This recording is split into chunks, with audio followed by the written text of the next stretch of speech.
Hmm.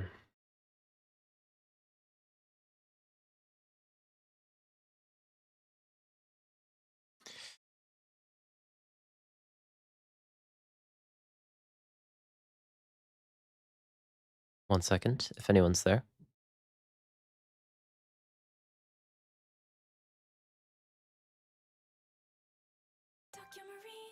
Ah, I got an ad on my own stream.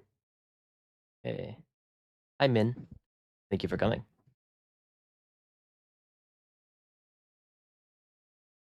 Hello, Charky's Carts. You sound like you do YouTube. How's everyone doing tonight? Sorry, I'm a little bit late.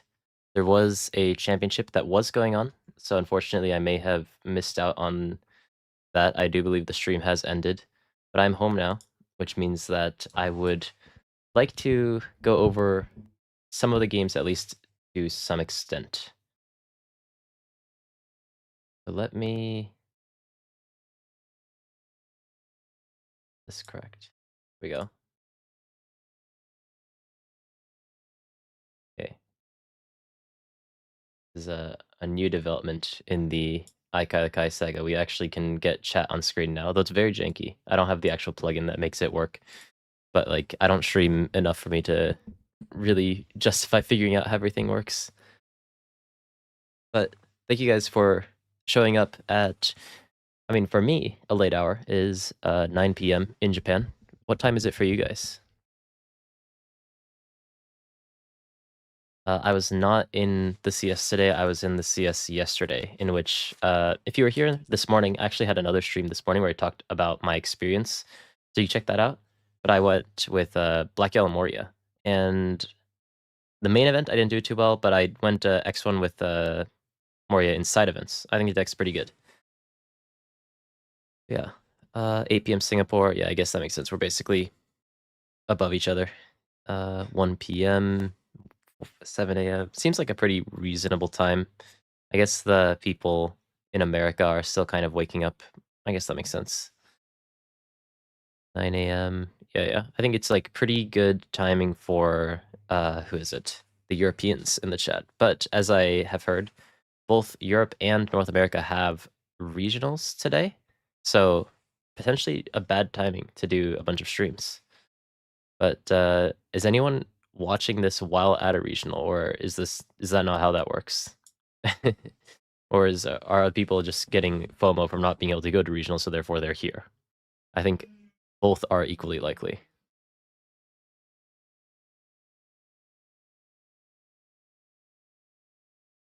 Yeah, it does seem like peak EU time right now. Hold on.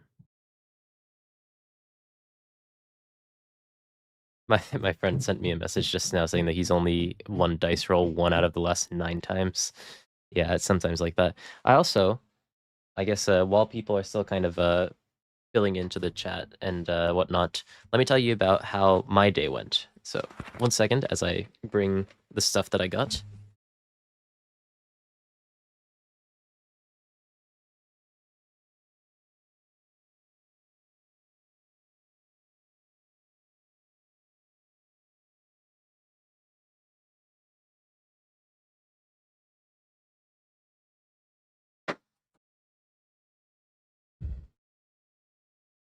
Hold on. Where's my... I don't remember where I put it because I came home and put everything away somewhere. I have some of my stuff in a very nicely branded deck box by SleeveChief, which you can find the link to in the description. You can also use Kai5 as well at checkout to get a little discount.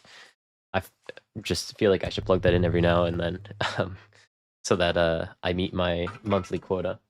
But is it here? Not there.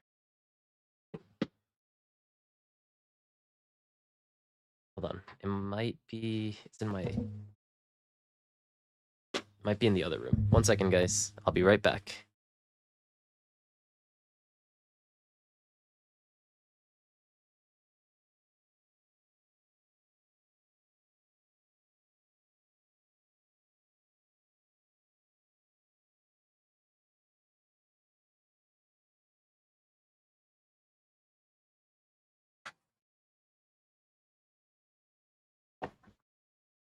Right. So, yesterday at Bandai Card Game Fest, I used Black Yellow Moria. I don't need headphones, I guess. Black Yellow Moria as a deck does very good into Enel. It does well into Sky Luffy. It does well into Hancock. It is above 50/50 into Lucy, which is solid. It's just if they get enough time to stall the game, then they eventually end up winning that matchup. Otherwise, you end up winning. But the Nami matchup is difficult. I brought Moria to the 3v3, and unfortunately, I didn't hit any of the matchups that I was expecting to hit. I did hit Enel in round 1, but unfortunately, I fumbled that matchup a little bit. Didn't draw exactly what I needed.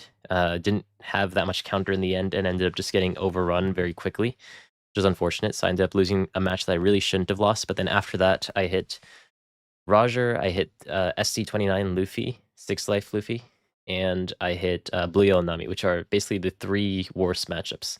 So today, I had a flagship battle, and I decided I don't want that to happen again. And I don't know what to play. So therefore, what did I play? I played a C tier deck in OP15. I played Ema. And I mean, it's not a great deck, but it's a deck that I have the most practice on of all time. It's a deck that I enjoy the most to play. And I mean, it wasn't easy because I hit an Enel, I hit a Hancock. What did I hit? I hit Yellow Luffy as well. All 3 of these are bad matchups, unfortunately, currently. So really no reason for me to be playing Emo right now. But no, I didn't get a Serial Zoro, I'm sorry. But I did end up getting one of the prize cards for getting top 8. So that's, I mean, better than you could really ask for from what's honestly not a very good deck right now. So, you know, it's still a nice card. You know, I've gotten 4 of these now. I've sold one of them. I have the other 2 in Kyoto because that's where my main residence is right now. I sold one of them early on when it was pretty expensive, and I've held on to the rest since then because I want to put it into my Vegapunk deck once that deck is ever good again. I even have the leader on my desk right now, waiting for it to someday be good again. And not just any leader, actually. I have a tournament legal Vegapunk.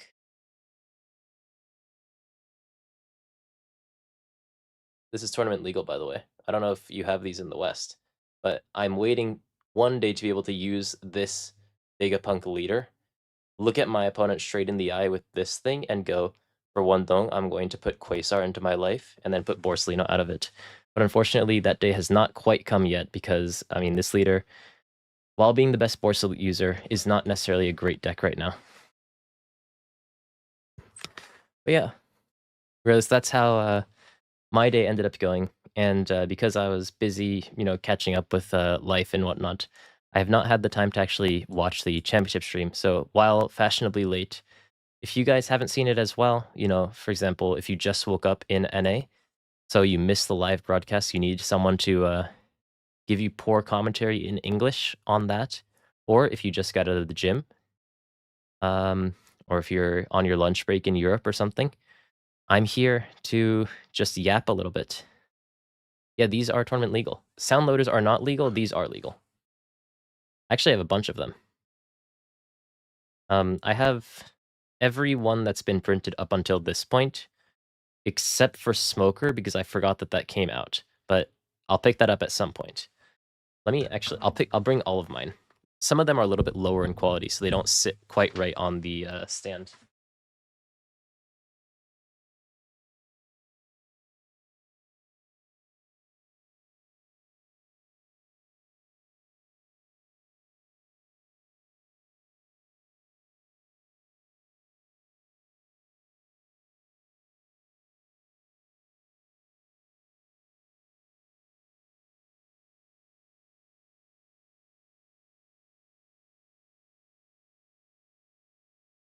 Yes, this is a Lekka Fig. So we have the oldest one. There's some dust on them, I'm sorry. Which is, give it 1 second. Red Luffy. Sorry, there's like cat hair on it. my bad, but you know, cat hair is a byproduct of existence, which is very cute. We have Zoro, which is very nice. And I think these are by WCF, World Collectible Figures or something. So therefore, they're like pretty solid quality figures. We have Green Bonnie, which I'm surprised I've never seen anyone actually using out in the open, because like if I ever played a leader that actually had a Leca Fig version of it, 100% I would use them. But sorry, the camera was not very focused on the Bonnie just now. But there's your Bonnie. 100% if I was a Green Bonnie player, I would use this. It's a crime that Green Bonnie players decide to use the leader alt art instead, the normal one. We have Green Yellow Yamato. Very nice, very dynamic, jumping up in the air, which makes it very scary to hold up in the air. But a very, very nice figure indeed. And the other one, which is probably the most cool-looking one, is... You can already tell from the silhouette as it tries to focus. Give it a couple years. There it is. Marco. So, like, these are really sick. There's a Smoker one that came out, which I forgot to get, so I need to pick up at some point, even if it's a little bit more expensive than the standard price. But I've been collecting these little figures, so I'm going to continue to do so because they're cute. Anyways, the reason why we're here today, sorry, I got a little bit sidetracked, is... Oh, shoot. I dropped my phone. These costed, it was, you had to order them from a magazine. The magazine costed like 300 or 400 yen, like $2 to $3. And then the actual figure that comes with a card cost 3,300 yen, which they've increased recently, which is disappointing. They've increased it, but 3,300 yen is about $20 USD. I'll show you the card that it comes with too, because the card's worth way more than the figures, but I like the figures more.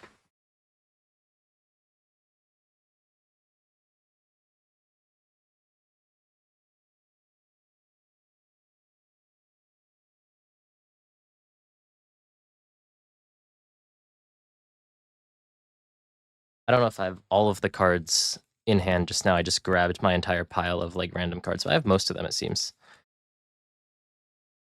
Here's the Zoro card. Again, these are all tournament legal, of course.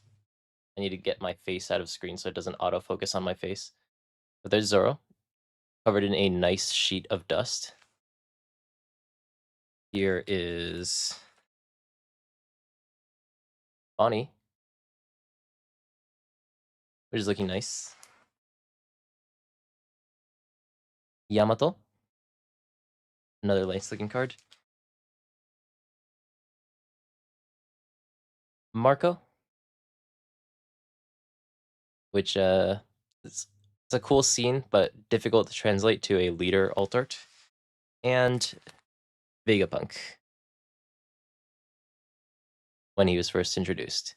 So the alt arts are nice for the leaders, but I mean, the figures are what I'm here for. But the figures are worth a lot less than the actual cards. Yeah, maybe they'll come to the States at some point. I have no idea. But for now, they're just small little stupid trinkets that I have lining my desk. Yeah, the Zoro one is really, really nice. There's also a Luffy one, which unfortunately I didn't end up getting because it's a Luffy and is very, very expensive. So I just bought the figure separately. But yeah. Anyways, nice little fun things that exist here. Another fun thing, which is extremely rare in Japan, but showing you guys doesn't really matter that much, is that I got a Red Bull Dong. I was kind enough to be gifted this from Mr. Gaming himself, Vampire Gaming, when he was in Japan. Just gave me one of these, so that was really nice of him. And don't see those that much in Japan, but I'm sure that it's a lot more common in the States. When I pulled this out, people were like, what is that? I've never seen that before. Yeah. Oh, hi, Kyo. Yeah, so I went, let me... you know that I played EMA, right? I got the prize card. Top 8, but I barely bubbled into top 8 with 3-2 because I beat the Hancock, but I lost to the purple NL as well as the yellow Luffy. Yellow Luffy I should have won, purple NL I had no chance. But I beat the Hancock, going first nonetheless. So that was good.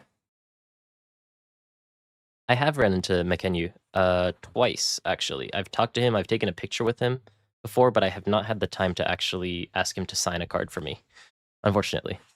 But yeah, no, he's really chill. Actually, because when I met him a while ago, I was with Urvoye, and Makenyu knows Urvoye because obviously, like, Urvoye, #2 in the world. Makenyu walked up to us, and he was like, "Yo, dude, long time no see." And then I was there like, "Holy fuck." I'm just a guy surrounded by #2 in the world and Makenyu himself. But yeah, Makenyu seems like a chill guy. I haven't had that much time to actually like talk to him slowly or like get him to sign a card yet, but someday. Regardless, the reason why I've brought you here today is because I, for my own educational purposes, want to go through the games, OP15 games at Bandai Card Game Fest. Today is the 1v1 tournament. I wanted to look at what decks were doing well, what decks ended up winning, especially things like this. The play percentage of all of the decks is something that I really, really value. So we'll go through the games, of course, but we'll kind of talk about the meta as a whole, maybe as people talk about them. But it's a bit hard for me to keep my eyes on the game as well as chat, so sorry if I missed some of your messages. Nonetheless, today was the Bandai Card Game Fest 1v1 Championship. This actually qualifies you for the Japan Season 1 Finals, so this is a very important tournament. I was not elected to be in this tournament because it is a lottery draw. I did not win the lottery on this one. But interestingly, very surprisingly, the most played deck by a pretty reasonable margin today was Red Blue Lucy, which was not on my bingo card. I was thinking that it would probably be either Nami or potentially NL. But NL, the 4th most represented deck, Nami the 2nd, Hancock the 3rd. Sorry, I did that in a very weird order. Then we have the OP15 Yellow Luffy, who's been creeping up in popularity. Was not very popular just about a week ago, but has been slowly creeping back up. Not even back up. Up finally. I thought he's always been good, but finally people are catching onto that as well, identifying that he has just pretty solid matchups all around, and also has found ways to deal with Nami, which we'll probably talk about as we go on, as I understand it. I don't know if he's actually going to be on stream, but I did see that a Yellow Luffy did end up doing quite well in this tournament. But yeah, we have Red Blue Lucy at 14%, Blue Yellow Nami, Blue Yellow Hancock, Purple L, Bell/Sky Luffy, Red Green Luffy, interestingly, that's surprising, as the 6th most represented deck, Green Mihawk, Red Blue Ace, Red Purple Roger, Purple Doflamingo, and then other than that, Emu, Crocodile, Sable, and whatnot. I've seen like how some of the games were going, so I did see that there was like a Crocodile in Top Cut, for example. I've not seen like the results of these games. So I'm sure that other people here already know how these tournaments ended up going. But this is kind of just for me to look through the game, see exactly what ended up happening. You guys want... Maybe sound is a bit distracting. I will mute it. And this is top 16. Let me pull up my pen. Hold on. Okay. For our top 16, why is my pen not coming up? Whatever, it's not a big deal. We have Red Blue Lucy at 5. We have Blue Yellow Nami at 3, Blue Yellow Hancock at 2, Red Purple Roger at 1, Purple Doflamingo at 1, Purple Enel at 1, who has been coming down a bit in popularity recently just due to the fact that Blue Yellow Nami has been very abundant recently. Black Crocodile in 1, Yellow Karugara, and Yellow Sky Luffy, all at 1. Yeah, no, Crocodile is actually like a really, really good deck in my opinion. The only reason that I didn't end up bringing it is because while like I have a solid amount of reps on the deck, I don't have that many reps on it in OP15. And so also I was feeling a little bit of a terrorist recently, so I decided to bring Black Yellow Moria instead of Black Crocodile, but I think that, like, Black Crocodile is a very, very solid underrated deck. Like, just the 8-cost Crocodile in this meta is so, so strong right now. So we'll see how that ends up going. It seems like our first matchup is going to be Bell Luffy against Roger. I don't know if I should call this Bell Luffy or Sky Luffy. Generally, I call it in Japanese Sky Luffy. I don't know, what do you guys call it in the West? Is there, like, an agreed upon name that everyone goes by? Or does everyone just kind of scramble to call it whatever they can to distinguish it from ST29 Luffy?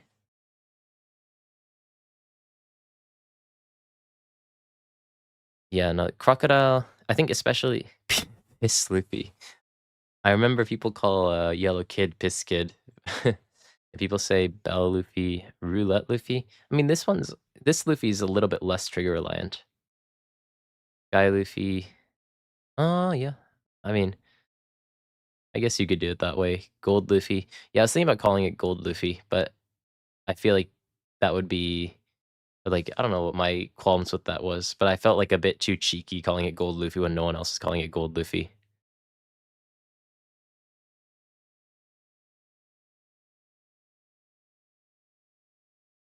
Yeah, Japan, no one really makes like nicknames for decks unless we absolutely need to distinguish between them. So like every deck is just going to be the colors, especially since it's only one character in Japanese. It's very easy to actually write out.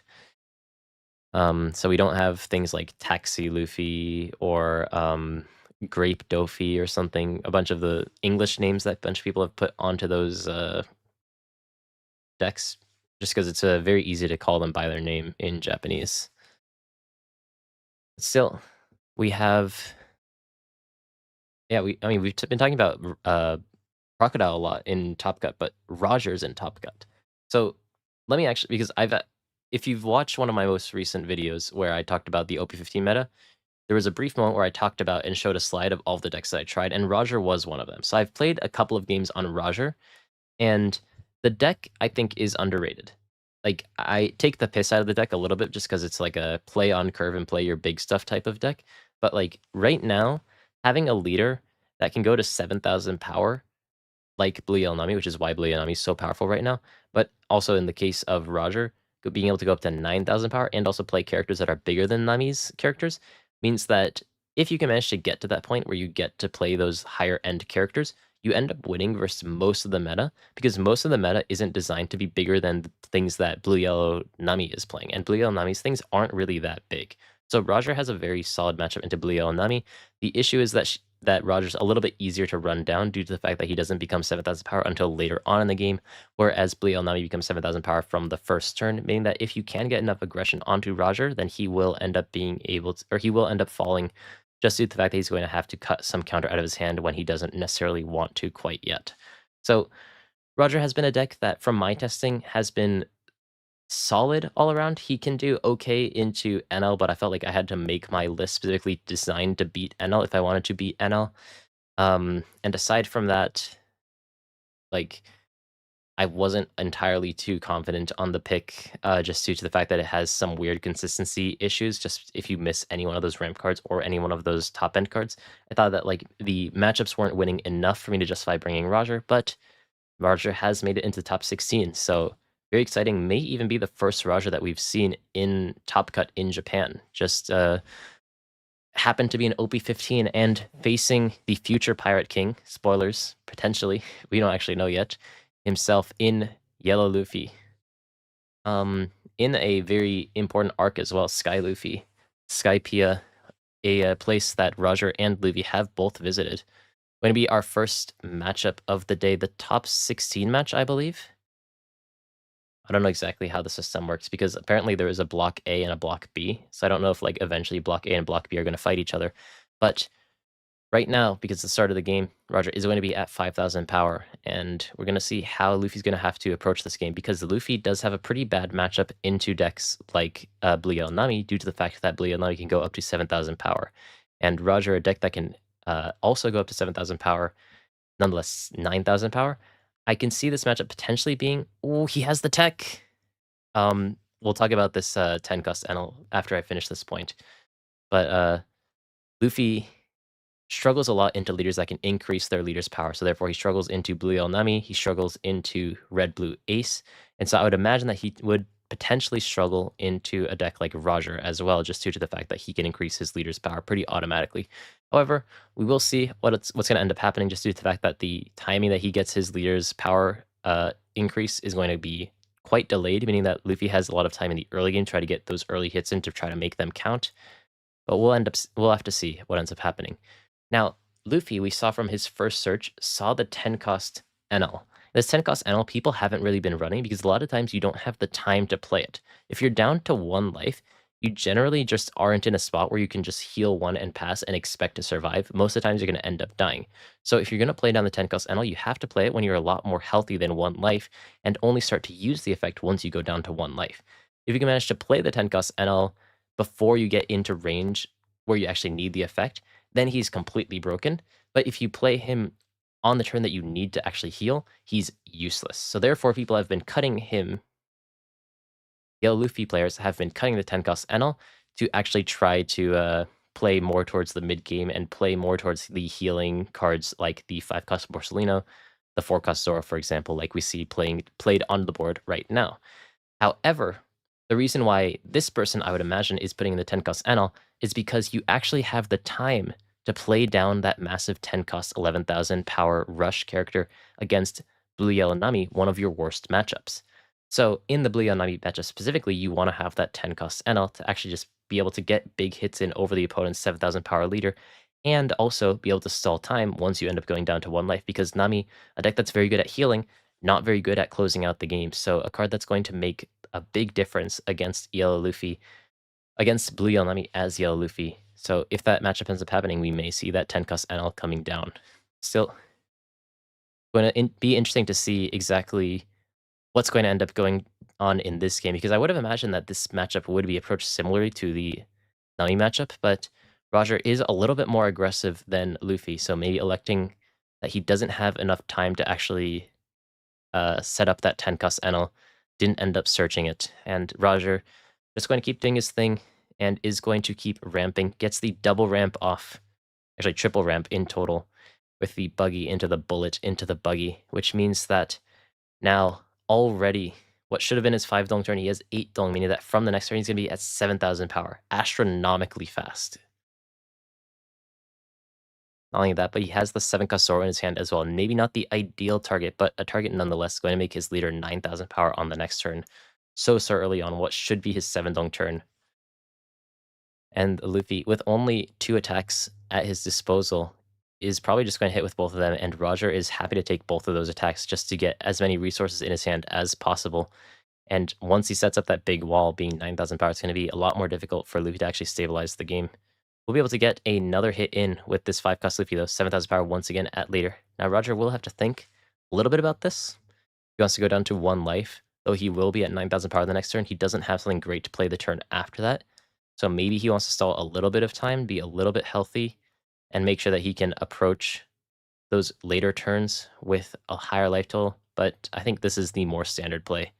Decides to just grab the last life, going down to 1 already. But again, Yellow Luffy, historically not a blue deck, means that he doesn't have access to pudding, meaning that Roger is happy to just grab all of his life, have every option at his disposal, expand his board and his hand, and look to start chaining together those characters going to keep his leader at 9,000 power.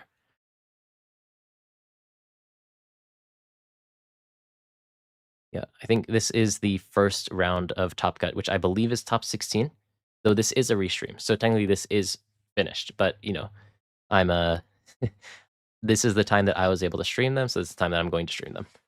Still, we have Roger now at 10 dong, but due to his leader effect, because he had added dong on this turn, one of those dong has to go onto his leader, meaning that he can't play a 10 cost. Not that he has one anyways, but he's going to use one of those dong cards to play out the 1 cost Shanks, trying to find something else he could play on those later turns, like that 10 cost Shanks, or sorry, 10 cost Roger, I would imagine.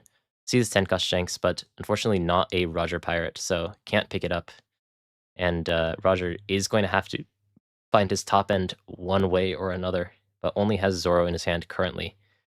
So this is one of the scary things about Roger, is that he doesn't have too much control over whether or not he's going to be able to find that top end.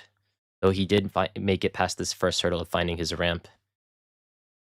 Luffy heavily defending his life, the exact opposite of what Roger's doing, trying to stay as healthy as possible because he knows that the attacks are only going to get bigger and bigger from Roger. Interestingly, Roger thinking about what he wants to do with the rest of his dong. I think that Zoro is probably the only play that's really at his disposal. The rest of his hand is kind of just like ramping cards or 2Ks. Oh, okay, he sees the 8-cost Roger, so he does have a guaranteed turn next turn. At the very least. Does he have another Zoro in hand? It's kind of hard to see what else is in his hand. If he does have another Zoro. No, I think that's the same Zoro. Yeah, so he now has one Zoro and one 8-cost Roger in his hand. So he will at least have the guarantee of being at 9,000 power for 2 turns in this game. He needs to decide if he wants to actually activate that now or later.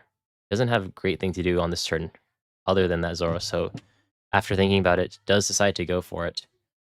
The 7-cost 9,000 power Zoro with Character Rush, not going to be able to use it quite this turn, but will be able to make his leader 9,000 power now, swinging 10,000 into the opponent's leader. And this is the reason why Luffy was defending his life early on. It's because these attacks are just going to get bigger and bigger from Roger as he starts to chain together those massive characters as his leader stays at 9,000 power. And so basically, as Luffy, it's very difficult to get over these kinds of walls just due to the fact that, like, well, yes, you have like a 5-cost 7,000 power rush character. As you could see from his hand, especially since he doesn't have that 7-cost Roger, so not 7-cost Robin, it's difficult for him to actually spread out his board, and also it's very difficult for him to actually increase the power of his attacks to actually get over the opponent's big wall of a leader that they have. So if he were to hit in the opponent's leader, he would have to attach a lot of dong to his characters, meaning that he won't actually be able to play more characters, meaning that a lot of times as Yellow Luffy, he would just have to pass with his characters active and hope for Roger to go back to 7,000 power to actually be able to close out the game.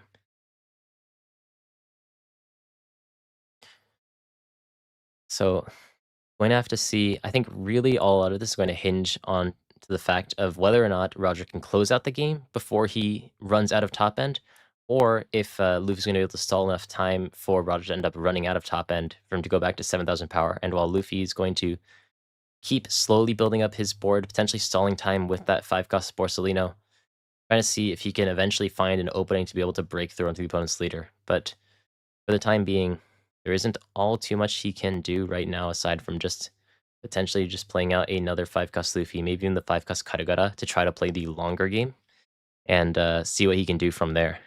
But the fact that the opponent's already taken so much of that life, that 5-cost Karugara doesn't have as much value right now. So debating what he wants to do, 5-cost Karugara or the 5-cost Luffy. Note that the 5-cost Borsalino doesn't heal quite yet, otherwise it'd be very, very strong. And is going to attach 3 dong onto Luffy, swinging 10,000 bonus leader. So 10,000, massive attack, but for Roger, he only needs 1 2K, which he has an abundance of in his hand currently.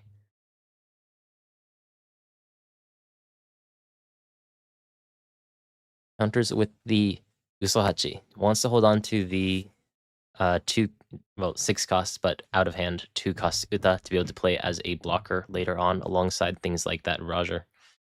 And Luffy going to just play down that next 5-cost Luffy. We mentioned that the Karagara isn't going to be as high value in this matchup.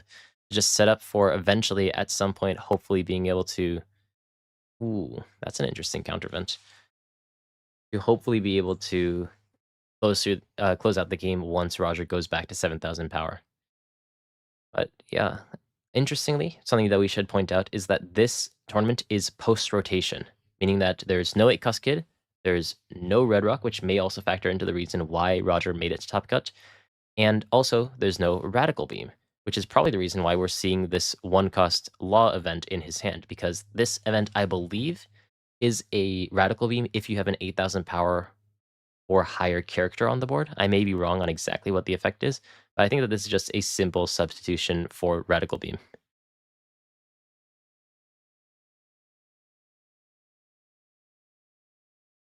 Yeah.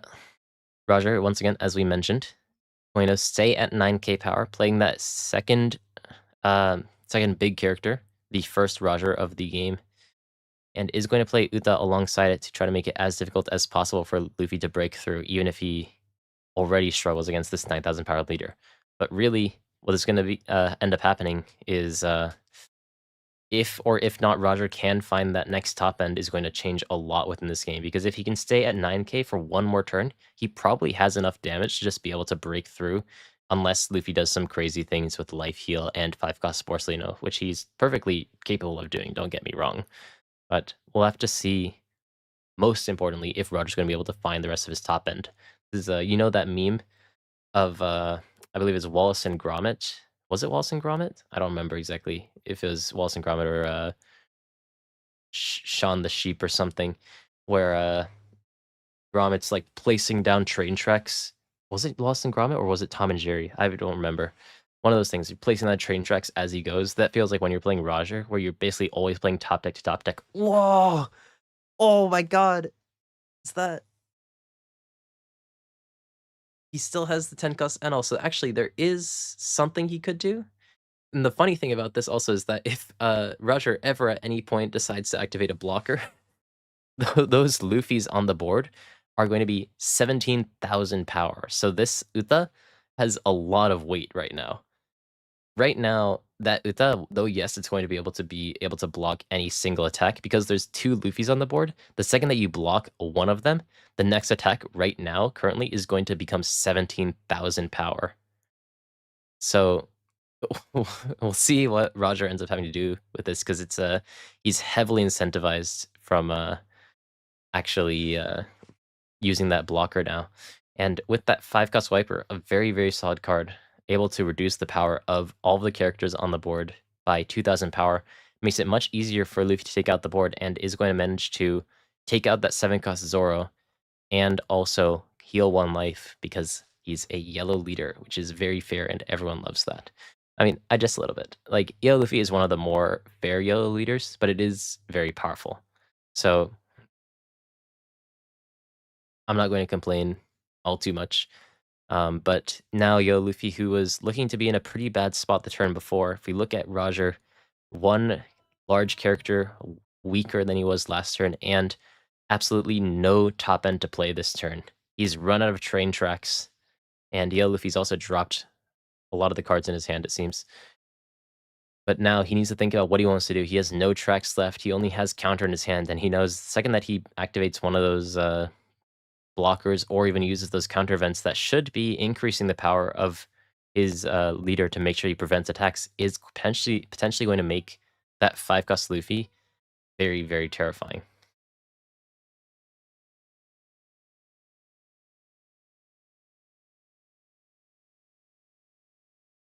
Yeah, there's also, interestingly, sorry, I'm looking at chat a little bit, CSY, in Japan, Wallace and Gromit is not as popular as Shaun the Sheep, which is interesting. I love Wallace and Gromit, but in Japan, like, people love the Shaun the Sheep merchandise for some reason, but no one's very eager to buy a Wallace or Gromit, for that matter, plushie, unfortunately. But yeah, here we are with Roger now, with no options to his name, is forced to use that 3-cost Usahachi to rest the opponent's Borsellino, and we're going to have to see if he decides to go for leader or goes for board. And he can take out that Borsellino because it won't be protected by Yellow Luffy's leader effect. But, I mean, the other characters are going to be protected by Yellow Luffy's leader effect, making it very difficult for him to actually push or slow down the pace of the game. Does decide to go into leader, I believe. 10,000 power into leader is obviously going to be taken, but Roger really doesn't have very many options now.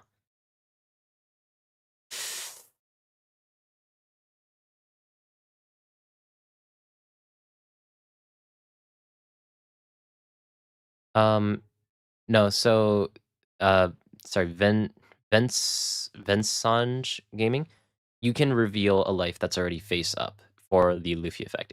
It doesn't ask you to make the card face up. It just says to reveal it. So if it's face down, you can reveal it. If it's face up, you can reveal it, and you can still get the plus power.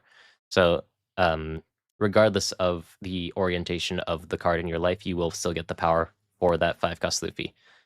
Otherwise, he wouldn't have played it in that order. But showing a nuclear bomb basically in his life, but no longer a threat anymore as Roger is going to be smacking him with 11,000 power, thinking that this is probably his only out, is going to need to try to survive somehow, some way on this turn and still try to find lethal on this next turn, which neither are guaranteed. Luffy could potentially just try to get a lot of hits onto the opponent's leader, just due to the fact that those 5-cost Luffys are very, very threatening. Or if he has enough life heal, he can just slowly move the goalpost away from Roger to make it difficult for Roger to actually close out the game and win out this war of attrition, which now, finally, due to the fact that Roger is only at 7,000 power, it's going to be a lot more difficult for him to actually be healthy in this game. So Luffy trying to decide exactly how he wants to approach this situation. Doesn't have that many great ways to actually increase his life total. Starts with the 7k with Zoro. Seeing what Roger has in his hand, and Roger giving as little information as possible, cuts a pretty useless 1k, which was just meant to be ramping.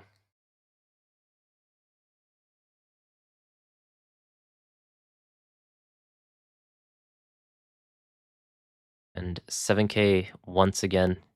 Yeah, the wording in the One Piece card game is a little bit strange, but at least from my experience, Riftbound wording is a nightmare for me to deal with. Here it is. Uses the first event to protect it, and oh, that's the second worst target for Roger's perspective, but the second best target for Yellow Luffy. 7 cost Robin from life means that both Luffys now are 14,000 power, meaning that he still has 8 Dong at his disposal. He has 2 14,000 power characters on the board and 2 other attackers as well. He could just be looking for lethal very quickly if he can manage to get over this Uta, but Yellow Luffy doesn't really have ways to deal with this 6-cost Uta on the board, so we'll have to see if he actually wants to go for this more aggressive play, but it does look like he's going for it. Swings 9k into the opponent's leader. Roger, being at 7k, does technically only need a 2k and a 1k to defend against it. So thinking about exactly what he can do in the situation, he could, there's one more time. He's going to use the new modern Radical Beam, and now those Luffy's 21,000 power right now. Going to swing with one of them, 21,000 into leader. Oh no, into the Roger. Yeah, no, that makes perfect sense. Sorry, I got way too hyped. I only saw red. Goes for the Roger with 21,000 to just ensure that there's no way that Roger can actually close out this game. And Roger really doesn't want to let that happen and uses the block and flips over his life one more time. The 29,000, probably the largest attack that we've ever seen on stream, into that Roger. 29,000 into 10,000 to ensure that Roger stays dead. Passing that the turn with 1 life and a bunch of Dong active at this point, while Roger has only Usachi to his name. So if he wants to close out the game on this turn, which he is forced to with the hand that he has right now, he's going to have to make this Usachi attack go through. And looking at Yellow Luffy's hand, it's impossible. Going to play down the Usachi to try to get through, but that's 3 Dong less he's going to have to attack. Goes for the 8k the opponent's leader, and this is an extremely easy plus 4k with the Gum Gum Golden Rifle, meaning that Roger does not have enough attacks to his name. Meaning that, is he just going to fold? It looks like he folded, yeah. Roger, acknowledging that he has lost this game, couldn't chain his top end together, meaning that this is going to be Yellow Luffy's victory. Played exactly how he needed to from the beginning, played out the characters, waited for Roger to eventually run out of top end. Unfortunately, Roger did end up running out of top end. A bit unfortunate considering the number of cards he ended up drawing. Just wasn't able to find those cards that he wanted to find. And in the end, it is going to be Yellow Luffy, who made it to, I believe, top 8.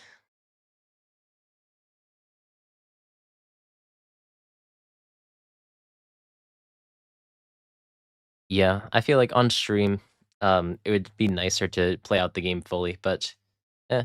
Oh, is this like full stats? Oh, these are flagship battle stats. Oh, this is really nice. So let's compare this actually. Hold on. Let me do something cool here. I could show you something cool about the Opera GX browser, which although currently the stream is not sponsored by them, still something really nice about this browser, which I will show off anyways, if I can find the exact moment. So this is the play rate.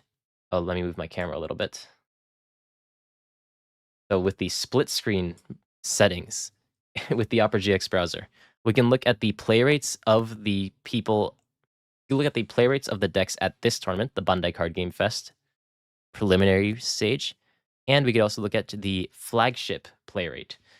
Interestingly, we can see that Lucy was number 1 in the Bandai Card Game Fest 1v1, but NL is number 1 in flagships overall. Basically, their percentages have flipped because Lucy is around 10%, and NL is around 10% in this tournament, but Lucy in this tournament 14%, and NL 14% in flagships. Other than that, we see things like Nami and Hancock being like relatively similar to what they were like before. But Yo Luffy, a deck that has become a little bit more popular. Red Blue Ace, about the same. I feel like most of the decks are about the same, but we do have Red Green Luffy, who's at 4% in this tournament and 1.5% in flagship battles. So a little bit of difference, a little bit of nuance here and there. It's really nice. I don't know if we've ever gotten percentages like in flagships before, but something nice to point out that flagship battles, for people who don't know, are like 5-round mid-sized-ish tournaments. We don't really have like 300-player tournaments. We only have flagships in Japan, where we have nice prizing. I went to one flagship today, and I won, for the people who weren't here at the start of the stream, I won this at my flagship that I went to today with Black Ema, going 3-2, barely bubbled in to the top 8, which is quite nice. And so in those more, I guess you could say casual-ish tournaments, NL's a lot more popular. But in this tournament, the most refined, I guess, tournament that we've had so far, as people have been testing a lot of OP15, Lucy is actually the most played deck of the tournament, and also most represented in Top Cut, who we saw had 5, I believe, in Top Cut. Yeah, 5 Lucy, 3 Nami. So a couple of interesting stats to consider. Which one was the actual stream? This one, right? Yeah. Couple of interesting things to talk about here and there, especially the play rate of decks as the meta is actually settling is going to keep changing. Yeah. Okay, so I don't know if your name is I assume that it's Azure Gun. The Lucy matchup is winning for Ema. You're gonna have to trust me. If you try it, you'll realize that that matchup is so bad for Lucy that you could basically play without a stage as Ema and you'll still win. So the Lucy matchup's not the problem. The only big problem for Ema is the purple NL matchup. So if you can dodge purple NL, then the deck's basically still fine. Yes, Hancock's a bit of a problem, but once rotation happens and we lose forecast pudding, then I think that Ema's in like an actually good spot. Yeah, no problem. Okay. So yeah, like I think like Ema's not good right now, but I think that once rotation happens, Ema's going to be a pretty solid deck. And the main thing is that I just didn't want to play anything else today, because for me, Ema's the most fun. So I just wanted to play the deck that I enjoy, even if it sucks, and just have fun. And I had fun. That's all that matters. Ema versus, I mean, it doesn't even need to be post-rotation. Ema versus Lucy's like not anything special. Like, it's a bit miserable for Lucy, all in all. If you just try it like once, you'll notice that like Lucy needs to spend Vordong or waste their activation off of the 7-cost Sable to be able to get rid of Ema's stage. And Ema just basically needs to be chaining the 6-cost Mars and playing a bunch of blockers to stall out time until eventually he plays out the 10-cost Gorose with a million cards in hand. And there isn't too much that Lucy can actually end up doing, even if that 10-cost Gorose actually costs 10 dong and he can't actually get the activation off. I will say that you do want to take Marijoa and go first in Ema versus Lucy, but even if you're given second, it's not a huge problem for Ema. So that matchup, fittingly, I guess, that Sabo trying to contend with the world government still doesn't really manage to. So Ema is not the worst right now, but not the best. It's more just that I enjoy the deck. So let's go back to the game.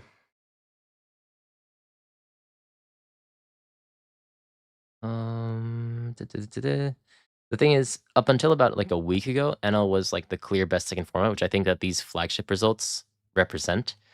But Nami's play rate has been creeping up, and Nami has a very good matchup into NL. So therefore, because Nami's play rate has been going up, NL's play rate has been coming down, and because Nami's play rate has been going up, Lucy's play rate has been going up. So this is kind of why the meta has shaped up the way that it is because Nami responds to Hancock and NL, Lucy responds to Nami and Hancock, and so therefore Hancock's play rate has been dropping a bit.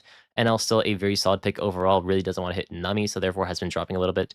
Nami just a solid pick all around, so has been rising, and Lucy a very solid answer into a lot of the meta, though struggles slightly into NL, has just been a very solid all-around, well-rounded deck, very consistent as well.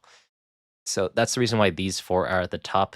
And we have Yo Luffy, who's kind of been sneaking in here and there, does quite well into NL, struggles a little bit into Hancock, unfortunately, does well into Lucy, and does poorly into Blue Yellow Nami. But as we mentioned before at the start of the first game, the Blue Yellow Nami matchup has become a little bit better for Yo Luffy because the 10 cost NL has been teched in recently. So a couple of things to note. The meta still is balancing out. I think it's also because the release of the English version and the Japanese version become a lot closer, because you guys are going to get OP15 very, very soon.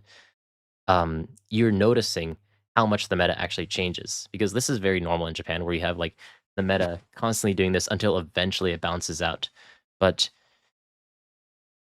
because we're getting closer and closer to global simultaneous release, this is going to be a puzzle for you guys to solve as well for the first time. So it's going to be very, very exciting. Let's jump into top 8. Now, top 8, we have 3 red blue Lucy, down from 5. We have 2 blue yellow Nani, I believe down from 3.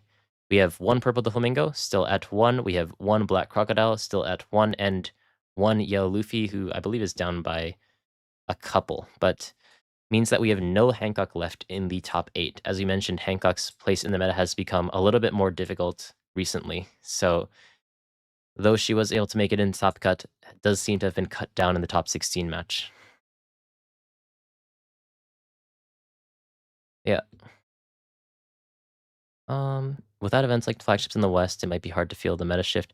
Well, I mean, you guys do have flagships, don't you? You have the extra grand battle. Like, yes, it's the extra regulation, but like, I think for the most part, the meta is going to be pretty similar, because most of the times the most recent cards are going to be the best cards. Yes, you have like a couple of different cards, but the thing is, like, flagship battles are not very indicative of actual deck strength, because the number of rounds is so minimal that, like, a lot of the times decks that just need to get kind of lucky end up winning flagships, just because you only need to get lucky a handful of rounds compared to a regional where you have to win several rounds.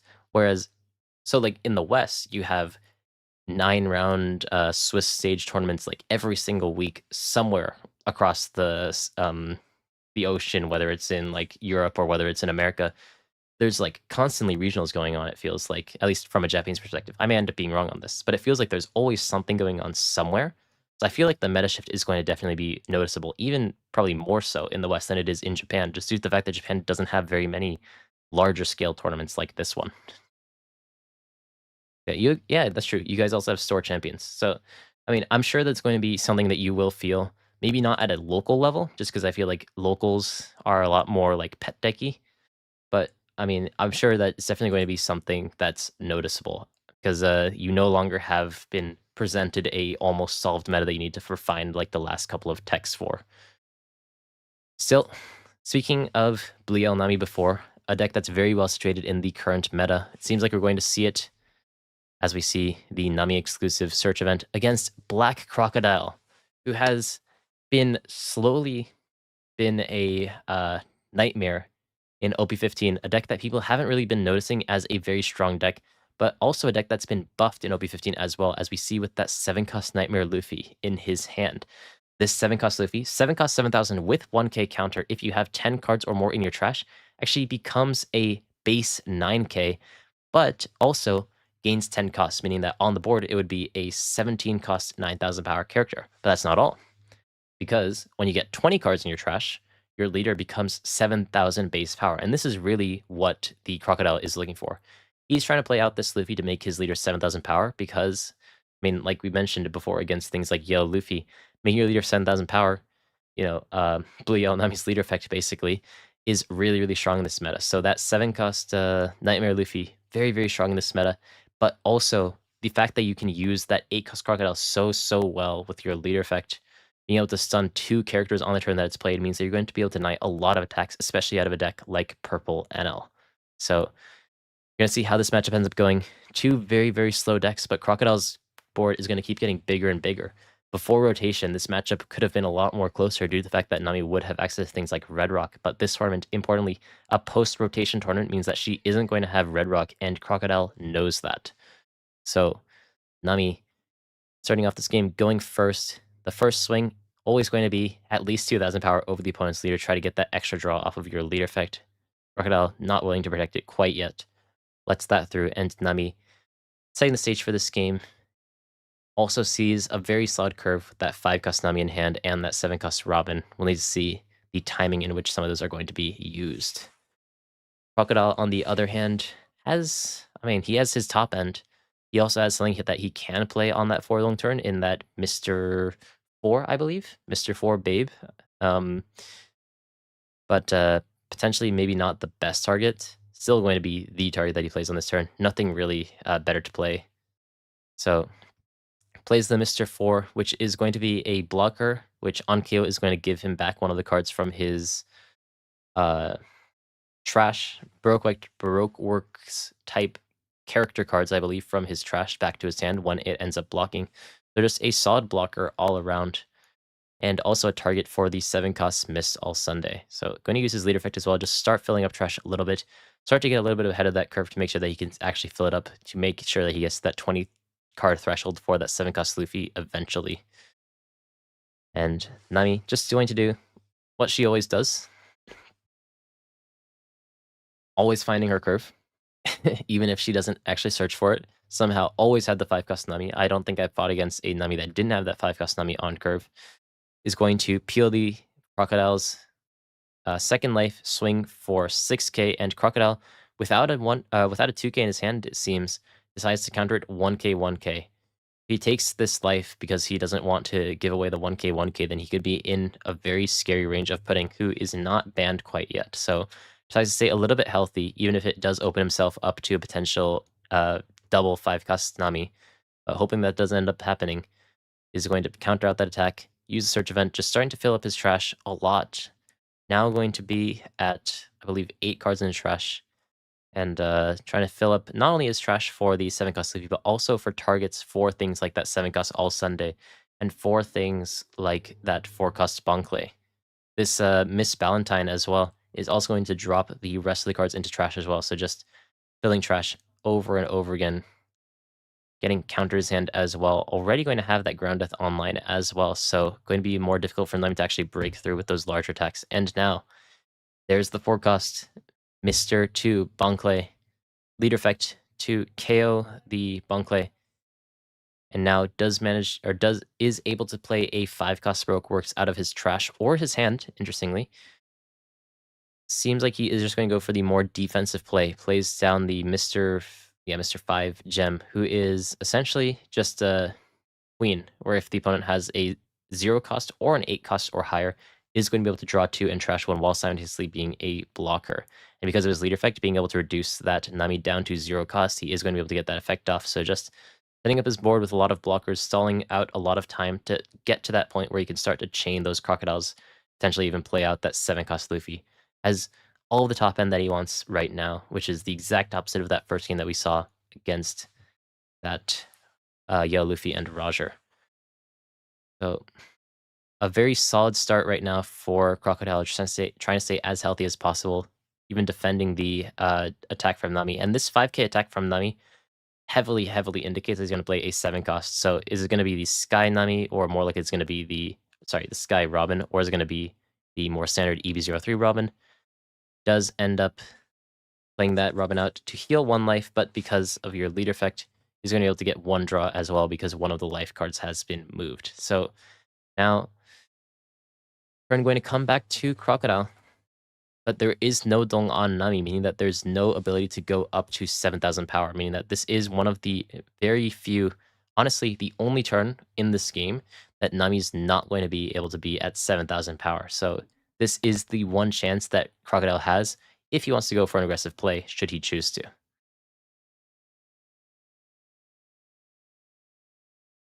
And now this is probably a good time to talk about things like expiration, because cards have expiration, times that they're good and times that they're bad. And eventually cards are harder and harder to play as the game goes on, and Miss All Sunday is one of those cards. Miss All Sunday is very, very strong on curve, being able to explode onto the board, with basically this 8 cost Moria-esque effect. But later on, it's overshadowed a lot by things like that 8 cost Crocodile. So while 8 cost Crocodile would be a very solid play on this turn, playing down the Robin now makes a lot more sense because it's going to be difficult to play down the Robin later. So playing down the Robin while you still have the chance to right now, obviously using your lead effect as well to KO that Bangle to play out a 5 cost as well, is going to keep the character on the board, but also keep the 8 cost Crocodile on your hand, in your hand, but it's going to be easier to use later on. So small things like this. That 7 cost Luffy, also a little bit tricky to play later on as well when the opponent's board gets bigger and bigger, but also because it has 1k counter, it's not actually a brick in your hand, interestingly.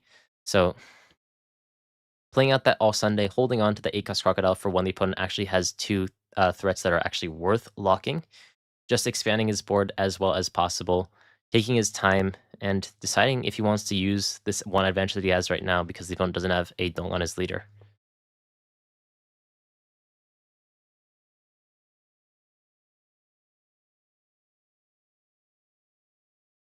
Yeah, I think that 7 cost Luffy is a valid thing to play on this turn as well, but does seem to be just trying to expand his board with that 7 cost Robin currently, and thinking if he wants to attack with this Mr. 5 as well.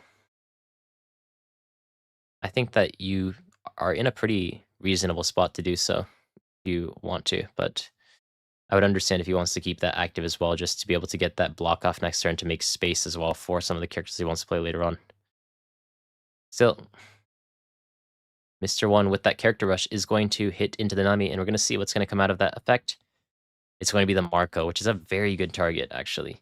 A lot of times you hit into that 5 cost Nami not really knowing if they actually have something to play, and especially since Nami has 4 life right now, the 5 cost Borsellino wouldn't be a very good target, but thankfully 4 Nami has a really good target for that 5 cost Nami on KO effect. So going to get a little bit back from that exchange. Also showing the opponent that he has a very scary trigger in life, which could potentially disincentivize the Crocodile from hitting with that Mr. 5. So elects not to do so, and Nami now with a pretty standard board, but in comparison to Crocodile's board, not all too much.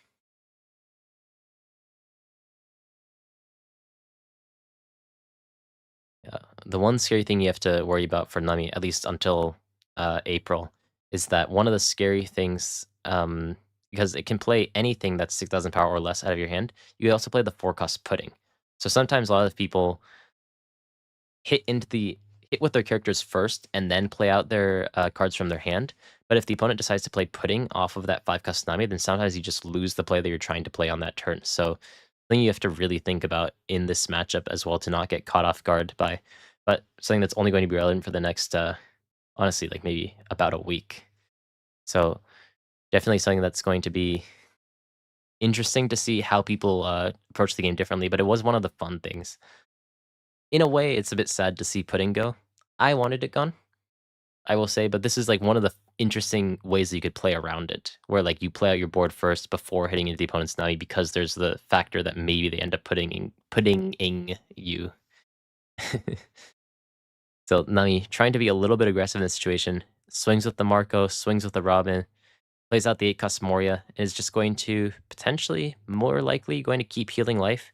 But you could also, I don't know how many Thriller Bar characters he has in his trash, but if he only has one, he may just play this onto the board as well to try to get a little bit more aggressive on the Crocodile, because I think that as the game goes on, Crocodile is probably going to be in a better place than Nami. But Nami decides to put that Piranha into life instead, just trying to be as healthy as possible. Not trying to make it a more aggressive play, but just trying to play towards the tried and true Blue Yellow Nami method of just heal forever. If you missed, by the way, the 3v3 yesterday, which I've also done commentary for this morning, if you want to check that out. Blue Yellow Nami in the top 8 match against, I believe it was, I don't remember who it was against, I'm sorry. Oh, it was Red Green Luffy. Red Green Luffy was winning for basically the entire game despite Blue Yellow Nami healing at least 1 life every single turn from basically turn 5, while also having Gravity Blade to be able to get rid of 2 5-cost Sanjis from Red Green Luffy, ended up winning because of time rules, where he ended up going to 30 minutes and won because he had more life than the opponent, which was the most yellow way to win, and I was disappointed by that. But we'll hope that that doesn't happen today. Because if that happens twice in a row, I think that would be really, really bad PR for Bandai and the Borsalino Quasar enthusiasts, should those exist. But still, Nami playing towards the game plan that he has trained himself to just infinitely heal life for as long as possible and hope that eventually he can out-resource the opponent. But, I mean, probably a matchup that he hasn't played all too much. Black Crocodile is a deck that's very resilient and very powerful as the game goes on. So if the game manages to go on for longer and longer, I can see this game getting a lot more tricky for Nami, because those characters that are on the board, though yes, 8,000 power and 10,000 power are massive, that 8-cost Crocodile is going to deny both of them the ability to attack. And having 3 in hand means that these characters are not going to attack for a very, very long time.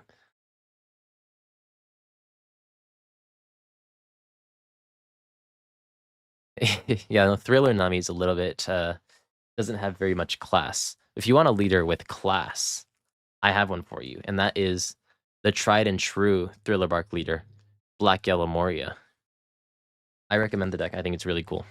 It struggles into Nami though, but overall it's a pretty good deck though. And now here we are with Crocodile playing down that first 8-cost Crocodile to lock the opponent's Moria. Going to use his leader effect to KO the Crocodile as well. Also has built up a massive trash in the meantime through all of those searches and his leader effect. Going to KO that Moria, or sorry, KO that Crocodile to resummon it. Get that draw as well due to the fact the opponent has an 8-cost on the board or a 0-cost on the board, in this case both.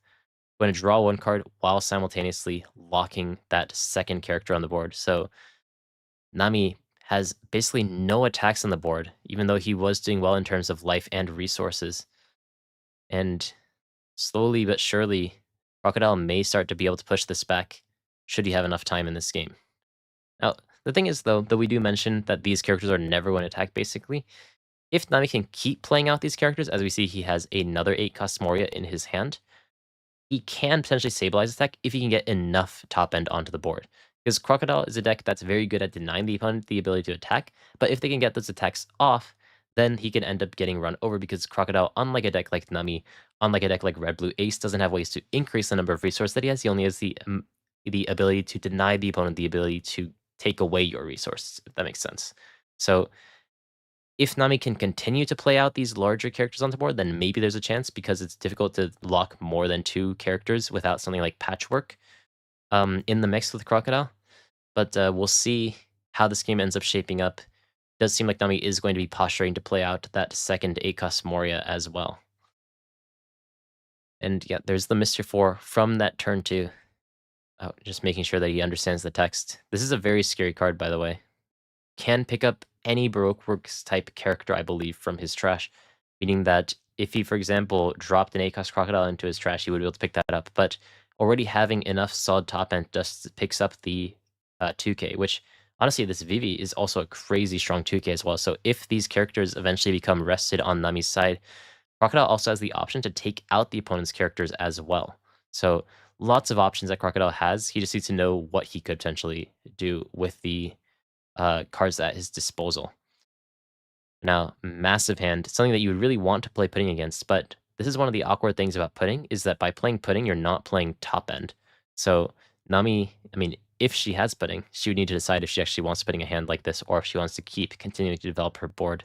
But Crocodile right now just trying to focus as best he can on his game plan, and just trying to permanently lock the opponent's board to make sure that he doesn't give the opponent the ability to push back, effectively drawing them out of their win conditions.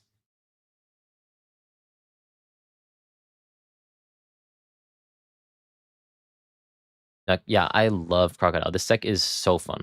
Like, this deck's quite complicated because there's a lot of different lines that you can take, especially like the All Sunday has a lot of different interesting things that you can do with the characters, whether it's like the double 1-cost Vivi play, or if it's just playing out a 4-cost Babe, Mr. Forecast, sorry, Mr. 4 Or if it's playing Mr. 2, for example, KOing that, getting a character off. There's a lot of really interesting things that you can do with the deck.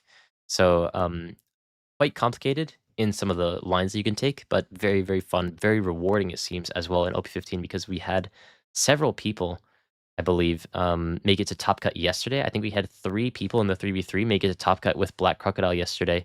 And today we have another Black Crocodile in top 8 currently. So a deck that's finally shining and doing really, really well against all expectations, it seems.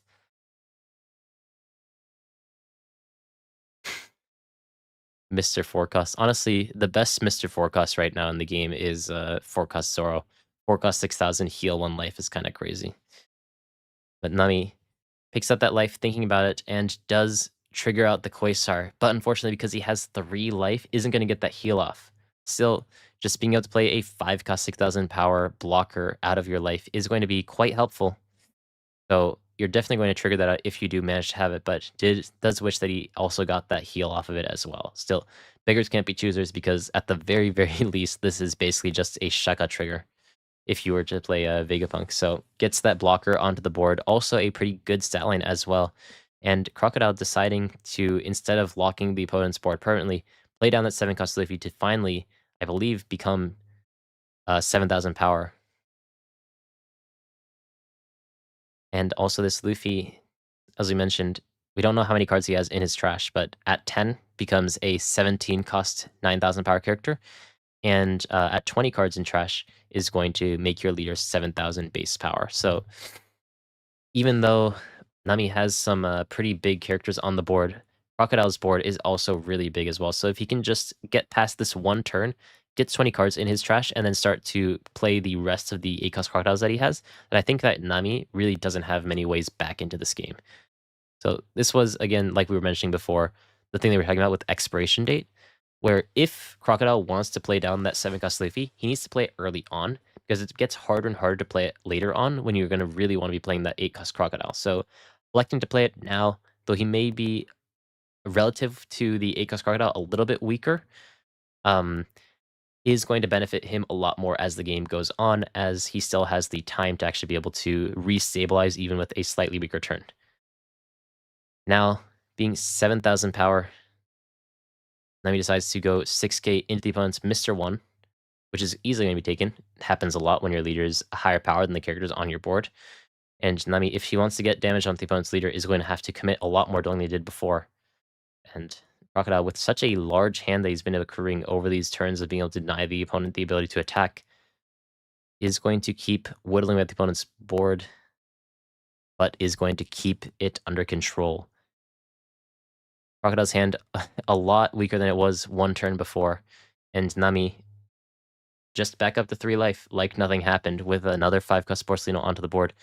But still, Crocodile managed to get into a pretty good spot. Still has 2 life, still has 3 really big characters on the board, and also, importantly, still has that 8-cost Crocodile in his hand. Also has Patchwork as well. So now what he could choose to do is play on the 8-cost Crocodile, lock one of the opponent's characters, KO the 8-cost Crocodile on the board to effectively restand it while locking another character, but reducing the power of a different one, and then using Patchwork to lock that character, effectively locking 3 characters in 1 turn. Which is a lot of things. I'm sorry, if you don't play Crocodile, maybe that sounds a little bit foreign to you. But you swing with this 8-cost 10,000 power Crocodile, your opponent's going to block with it. Once you use your leader effect to KO that 8-cost Crocodile, that Crocodile's going to come back, but it's going to come back as active and also get its on-play effect off. So you're going to want to KO that rested Crocodile. Decides to play out the first 8-cost Crocodile first. Going to lock the Moria. Leader effect. We have to wait for him to do the actual motion. I'm sorry, guys. Leader effect to get rid of his own Crocodile. Has to trash a card, but with his on-KO effect is going to come back onto the board. And then because the opponent has a 0-cost / 8-cost on the board, is going to be able to get a draw as well. Gets the on-play effect as well to lock one of the opponent's characters. And then, because of his leader effect being able to reduce the cost of a different character, would be able to patchwork that character and make sure that it doesn't become active as well. Meaning that the opponent, despite having a massive board right now, absolutely unable to attack under any circumstance. So huge swingy play for Crocodile, and really, really living up to his name, being able to dry the opponent of any option that they had to actually close out this game.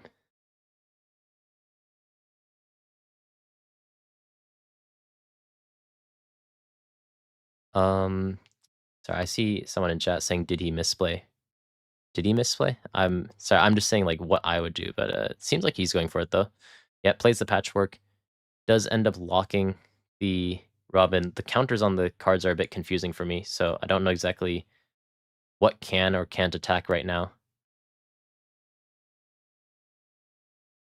But I would imagine that he's played this in a way where none of Nami's characters can attack. So massive tempo swing for Crocodile right now. Yeah, okay, it seems like all three of the large characters on Nami's board can't attack, so I mean, not only is Crocodile's board bigger, but it can also attack. So Nami in a very devastating spot right now, despite having the resource advantage and also being able to infinitely heal, isn't able to make those characters on the board actually matter.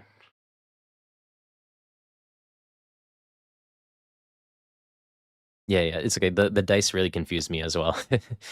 But yeah, it seems like all three of the characters from Nami cannot attack on this turn, and Nami, though thankfully does have that 8-cost Moria. I mean, if Crocodile is able to chain one more Crocodile into the patchwork, those attacks just aren't going to end up mattering. And we see from his hand that he's more than ready to do that right now. Even if Nami can manage to get Crocodile down to 1 life right now, he's in such a very comfortable spotlight right now where, I mean, actually, it's very difficult because his leader's at 7,000 power for Nami to actually get him down to 1 life as well. So he just stays at 2 life. He locks the opponent's board. He gets rid of any of the characters that he has that aren't going to be locked, essentially. And there isn't all too much that can be done now. Going to slowly choke Nami out of the game. And yeah, as we saw, no attacks coming through from Nami on an extremely late game turn with a massive board as it turns back into Crocodile's turn as if nothing happened, except that he was able to develop a massive character on the board. This is very reminiscent of the 10 Costa Flamingo back in the day, except it's the OP14 version.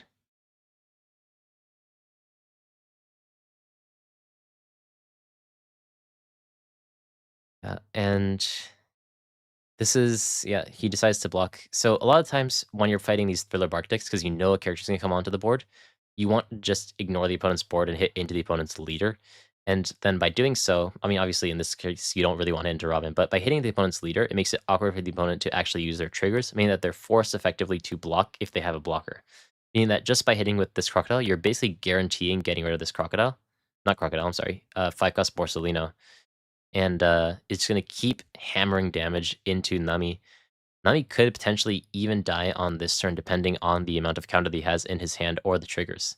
Does seem like he got a trigger right now, and thinking if he wants to actually use it. But Alex against it, it was Kikunojo, which honestly you probably should have triggered, I think, because you need to find damage some way or another, and he needs the attackers on the board to actually be able to break through. But he may have just kind of resigned this game at this point, just takes all of his life. And here comes Crocodile number 3 to lock Moria number 3. Once again, as we talked about before, leader effect, get rid of the Crocodile, lock the opponent's Robin, it seems. Oh, okay. Sorry, he's using the dice for the reduction from the leader effect as well as the locking effect. So, leader effect onto the Robin to reduce it down to 0 cost, Crocodile effect onto the 8-cost Moria to lock it, then Patchwork onto the Robin to prevent it from becoming active again, meaning that once again Nami's in a situation where she has just her leader as well as one 8-cost Moria to try to break through on this turn. But Crocodile having 2 life, unless Nami just randomly has a rush character and Crocodile has no counter in his hand, this game is over. So it seems like one of the best yellow decks at the moment, Blue Yellow Nami, is going to be toppled against the sheer might of the Sandman himself.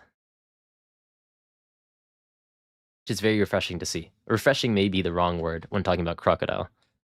But I'm happy to see Crocodile do well on stream because he doesn't show up very often on stream. And when he does, usually he's fighting something like a red blue ace, and it's very sad to watch. But yeah, making sure to stay as healthy as possible. Doesn't even let his characters go away. And we'll let the game play out until the end. 7,000 into leader, I would imagine. And even if Nami is able to keep healing with the 5-cost Porcelino, which he does have in his hand, does he also have... Oh, he does have Quasar. So what he can do, he has 8 Dong left. So, I mean, he has enough to. He can Borsalino, heal 1 life, and then play Hiyori, take that 1 life and replace it with Quasar to effectively just double heal, which is, I will mention, mega cringe, by the way, which is why Nami's so powerful in this meta. But, I mean, with the amount of power that Crocodile has on the board right now, it seems like it's probably not going to end up being enough. And Crocodile shaking his head a little bit like, do your thing, sure. But we'll see if it ends up being enough, because there is, of course, the chance that this Borsalino that's played can heal... Oh, my camera died. 1 second on that. But Borsalino could potentially heal another Quasar. So if you get really lucky, it's like the zero-cost event of Old and Yellow, where you could just chain zero-cost into zero-cost into zero-cost if you're extremely lucky. So we'll see if that ends up being the case, but for now it seems like Crocodile is in the driver's seat. Give me 1 second to change out the battery of my camera. Don't worry, I ordered a dummy battery this morning. It was a whole thing on stream, which will be fixed soon.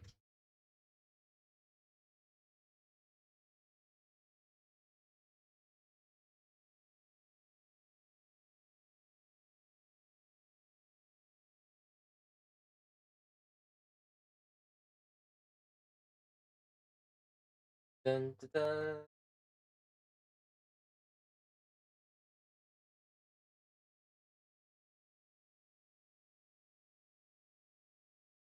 The opponent hits a bunch of attacks and whatnot, and also Luffy's 10,000 power, which is pretty crazy to think about.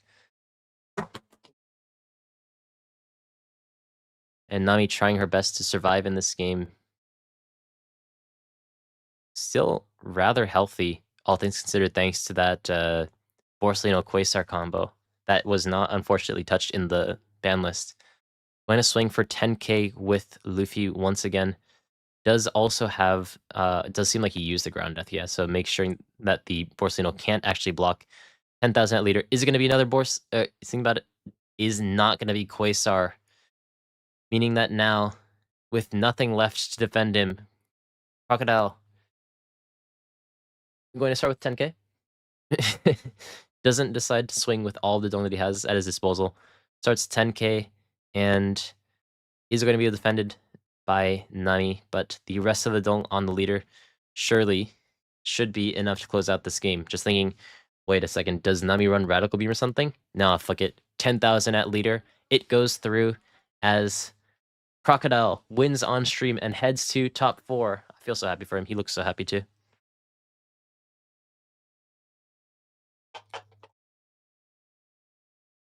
Yay. Maybe I should play Crocodile. That looked like a lot of fun. It looks like weirdly, Ema and Crocodile play somewhat similarly. It's just that you don't have the same top end. But there's a lot of small nuances that you can have with things like your 4-cost Mr. 2 and the 7-cost Sunday and whatnot that feel a little bit Ema-esque. So, okay, do we have... Okay, there's the top 4. So, oh, is there... How does this work? Oh, there's only one more game. Okay, so this is the block system that they were talking about before. Interesting. So, I don't know. This is the first time that they've ever done this, so I don't know exactly how this works. But so I guess there's an A block, which I guess is just like they split the tournament in half for some reason, and a B block. And this says finals.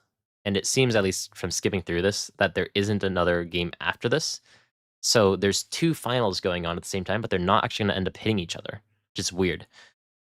And I mean, sorry, looking at a sneak peek a little before, it seems like we're going to see Purple Doflamingo against Black Crocodile, which is a wild OP15 matchup to get in the finals. But the other matchup is going to be Yellow Luffy versus Blue Yellow Nami, which is quite Blue Yellow Nami favored. But once again, like I mentioned before, Yellow Luffy with that 10 cost NL does make the matchup a lot closer. So don't know how that match is going to end up going, but unfortunately, maybe they do actually play both of them back to back. Doesn't actually look like it though. Looking at this, it does seem like we just get a bunch of Purple Doflamingo versus Black Crocodile.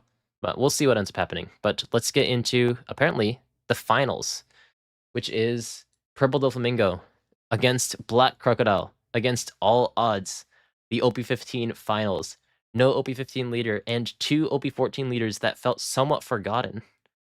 Two leaders that people had a lot of hope for, but didn't really seem to be able to break through into the meta in the face of things like Blue Yellow Hancock, Red Blue Ace, Black Emu, and Green Mihawk.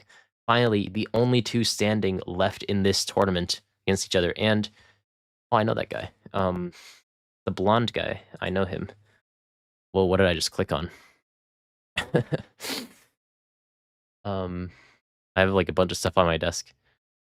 So we have I have actually played this matchup a little bit, but I can't give too much insight onto it.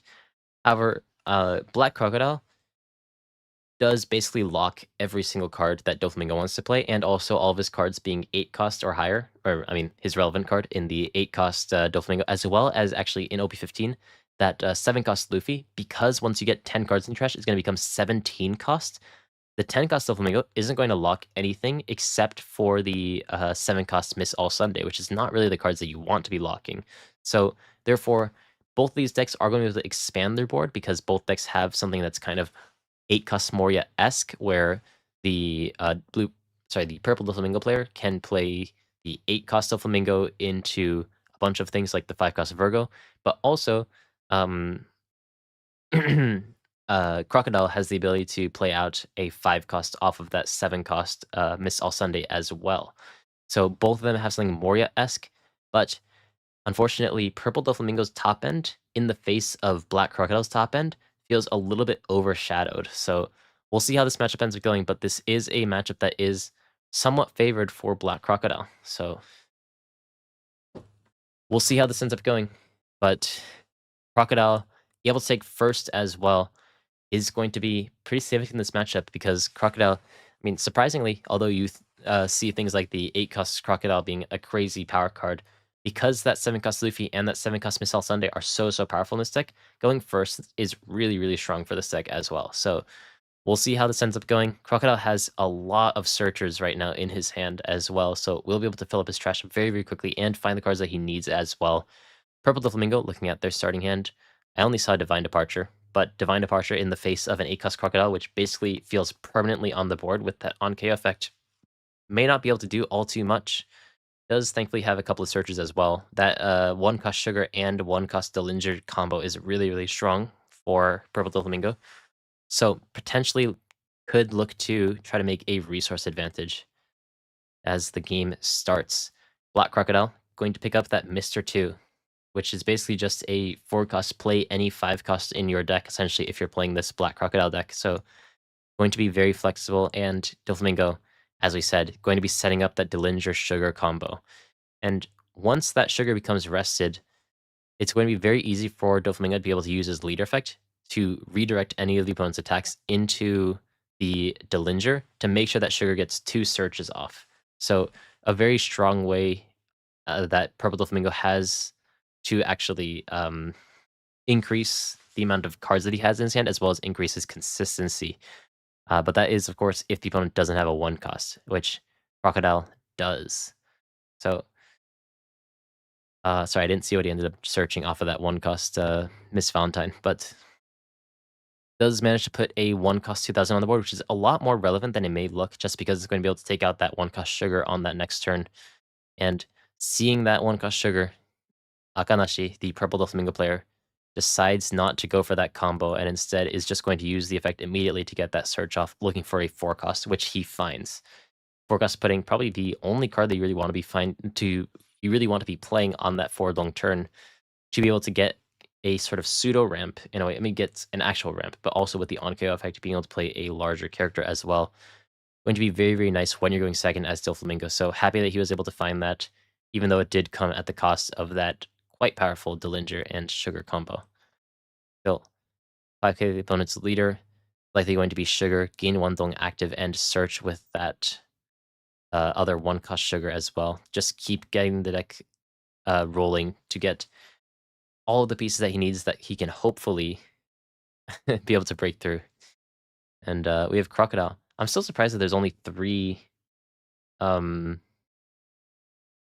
it seems, of Top Cut, just because they split it into Block A and Block B for some reason. Or maybe I'm like misinterpreting exactly how this works.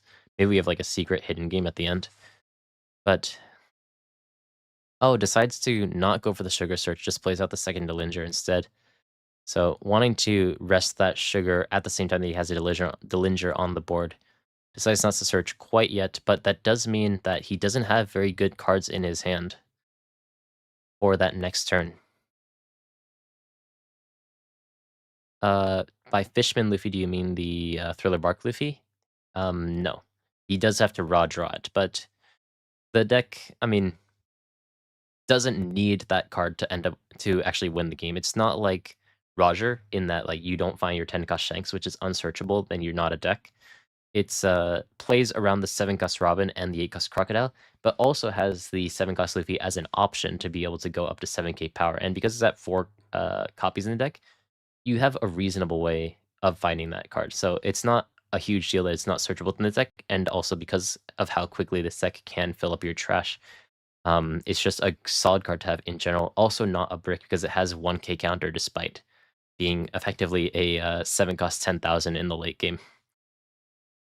Yeah, here is Crocodile using that 4-cost Bonclay to play out the Mr. 1, and with the leader effect alongside the Mr. 1 on play effect is going to very quickly and easily take out the opponent's board as well, making it very difficult for Doflamingo to actually get his snowball rolling. Though yes, he does get the Linder search, he doesn't actually get to get that Sugar off, Sugar on KO off because Crocodile doesn't have 6 Dong yet.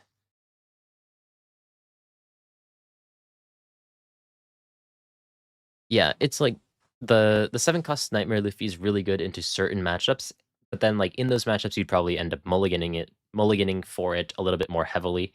In other matchups, it's more just different options that you have, and at the very least, very, very worst, it's a 1k counter. So it's very minimal deck building cost, but very high upside because it works so well with your leader.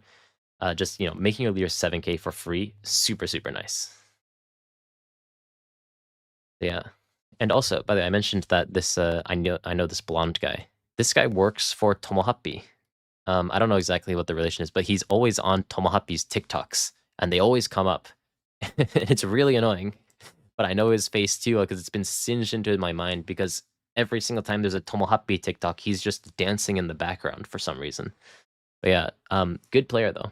He's wins a lot of flagship battles, and as we see, he is in the finals of the 1v1 Bandai Card Game Fest. I believe it's the finals because it says B Block Finals. Oh, sorry, I'm covering it. And I grabbed the wrong thing. It says B Block Finals in the top right corner. So I imagine that means that we're not going to see A Block and B Block collide. But still, Doflamingo trying his best to do what he can with the cards at his disposal. But I mean, on this turn, he will only be able to play out 1 character. Won't even be able to get off the on-KO effect from Sugar, just due to the fact that that was KO'd the turn before through that 1-cost Mr. 1. He's going to just play off that Pika and get the ramp at the end of his turn. Both players constantly checking what their cards do, because this is not a matchup that they really anticipated hitting. You may expect to like see a Doflamingo, you may expect to see a Crocodile here and there. You don't expect to see them in the finals. So both players making sure that they know exactly how these cards work so they don't fumble when there's a massive audience watching every single move in a honestly rather historic match, because not only is this the first 1v1 tournament of OP15, but we have 2 somewhat lower tier OP14 leaders facing off against each other. Still though, we have Crocodile, who didn't have a 7-cost on this 7-long turn, or he did have the Luffy, but is just trying to keep the opponent's board under wraps as best as possible. Didn't have that 7-cost all Sunday, so therefore decides to play out the 4-cost Mr. 2, use his leader effect to KO it, play out the Mr. 5, get rid of the opponent's searcher with that Mikita, get the on play effect off of Mr. 5 to just get a blocker onto the board and just start to develop his board. Honestly, if he's going to go for the Mr. 5, I'm not sure if I prefer that over the 7-cost Nightmare Luffy. Even if the Nightmare Luffy's not going to be a huge like tank right now, just getting that stat line onto the board when you still have 4 life seems pretty fine to me. But I mean, I'm not going to really complain about the Crocodile's play when he's the one in the finals, but I feel like you probably could have definitely played down the 7-cost Luffy on this turn. But nonetheless, decides to play out the 4-cost Bonkley, does also manage to get the leader effect off, which helps him fill up his trash, is going to help that 7-cost Luffy later on as well, while also developing a blocker. So just trying to play this game out slowly, because I believe that, at least in the Crocodile's head, he knows that the game, if it goes on longer, he's guaranteed to win. So I imagine that's just what he's playing towards, trying to keep these blockers on the board to make sure the opponent doesn't really have a way into the game, and close the door shut as he tries to enter it. This is, I believe, the finals.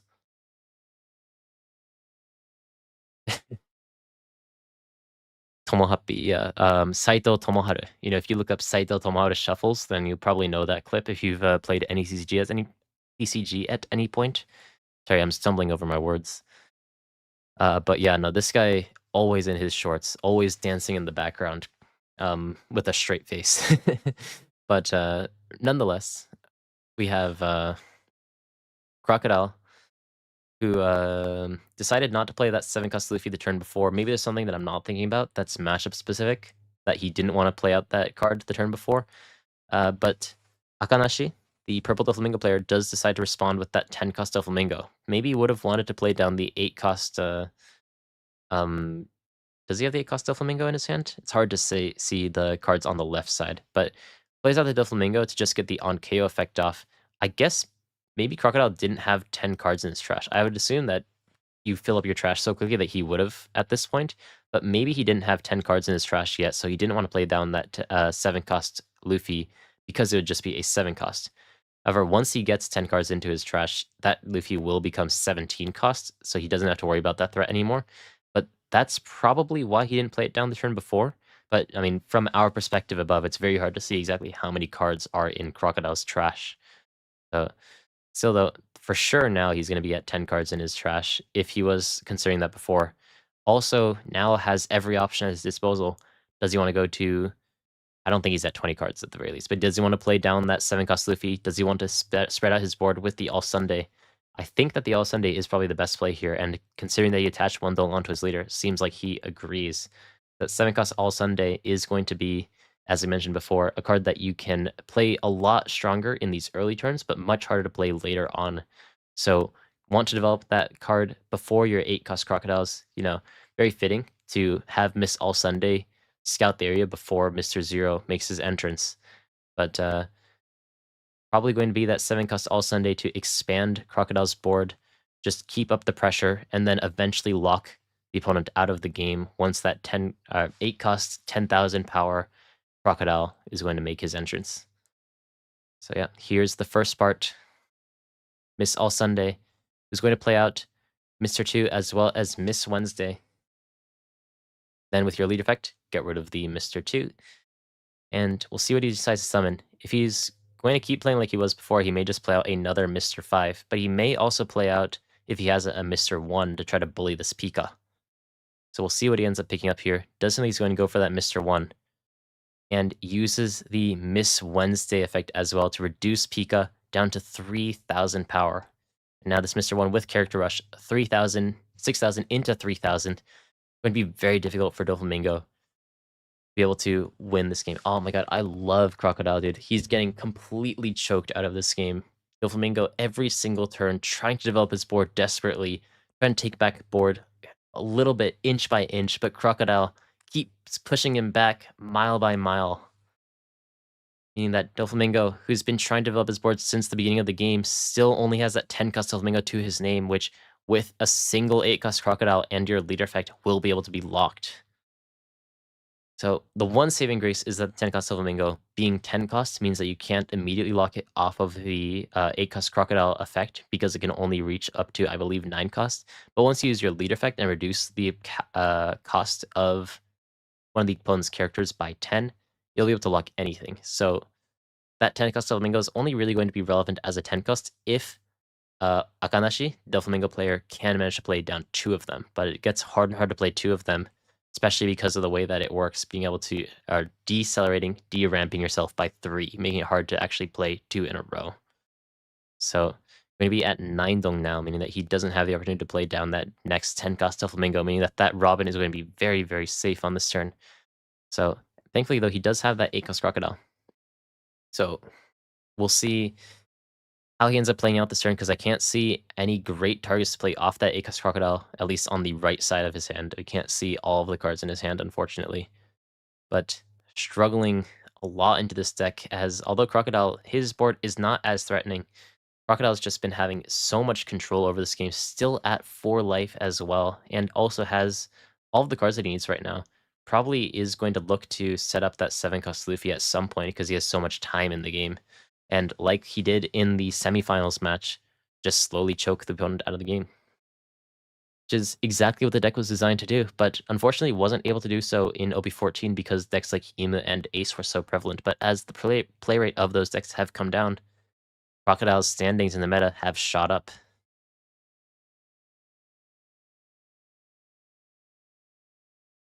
Crocodile is favored in this matchup, yes. Mainly, both of the players have a 8-cost Moria-esque character, the 7-cost Miss All Sunday, as well as the 8-cost Doflamingo, as we see both are on the board. However, Crocodile's top end is stronger into Doflamingo's top end, unfortunately. Unfortunately or non-unfortunately, I'm rooting for the Crocodile, of course, but 8-cost Crocodile is basically able to deny Doflamingo the ability to attack, and Doflamingo's top end, that 10-cost Doflamingo, can only reach 7 costs, or with the other effect, be able to KO an 8 cost. So doesn't actually end up reaching the opponent's characters because that 8 cost Crocodile has an on KO effect that resummons himself. So as the game goes on, this is going to become slowly more and more Crocodile favored, but Crocodile just seems to be really in control of this game from the very beginning.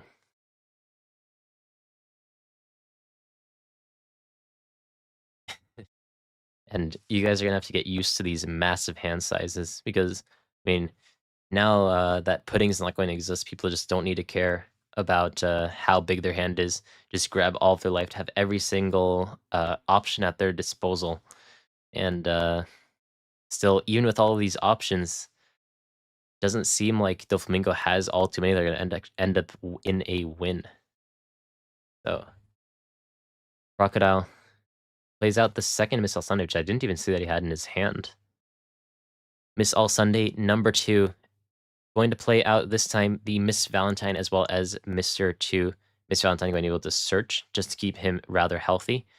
And picking up the Ground Death, it seems. Ground Death, such a good card. And in this deck, searchable, but decides that he doesn't need it. I mean, he's at 4 life anyways. But the nice thing about this Miss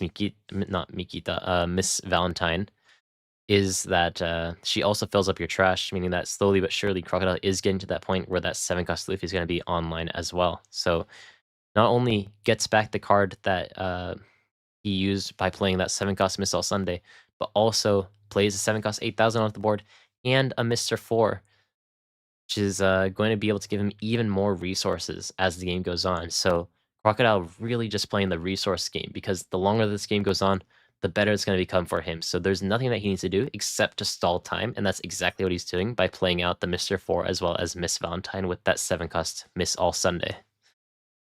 Have you guys seen the live action One Piece? Because Crocodile, big threat in the live action One Piece, though we have only seen him in bits and pieces. They did a really nice job with Baroque Works because they made Baroque Works feel like a more omnipresent threat. I think even like some of the agents weren't in the manga, something they like expanded upon for the Smoker and Tashigi scene, I believe. But live action was cool, and if you enjoyed the live action, you get a little bit more of it here by playing Black Crocodile in OP15 with the new 'Nightmare Luffy'. I mean, it's kind of spoilers, but it's not really spoilers, I feel. It's like, there's Baroque Works agents. It's like, I think most people know that there are Baroque Works agents, it's just that, like, they feel very prevalent in the live action, which I think is a nice touch that they made them feel so omnipresent and so kind of overwhelming. And we'll see how they do with Mr. Zero in the Alabasta arc. So excited for that. Did you guys enjoy the live action? I wonder if we'll ever make it to Dressrosa in the live action, because Dressrosa is actually my favorite arc in the manga. I really, really like Dressrosa, but it's a very, very long way away. Mr. Nine was so good, yeah. I really, really liked Mr. Nine. He emanated twink energy, which I resonated with. I mean, I'm not much of a twink anymore, but back in high school, super twink. So when I see a fellow twink, I appreciate them.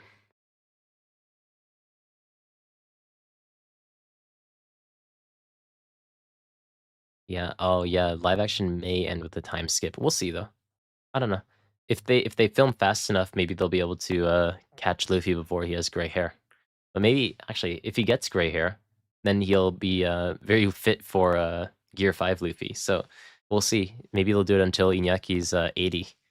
But still, let's get back into the game. Sorry, we got a little bit sidetracked talking about the live action.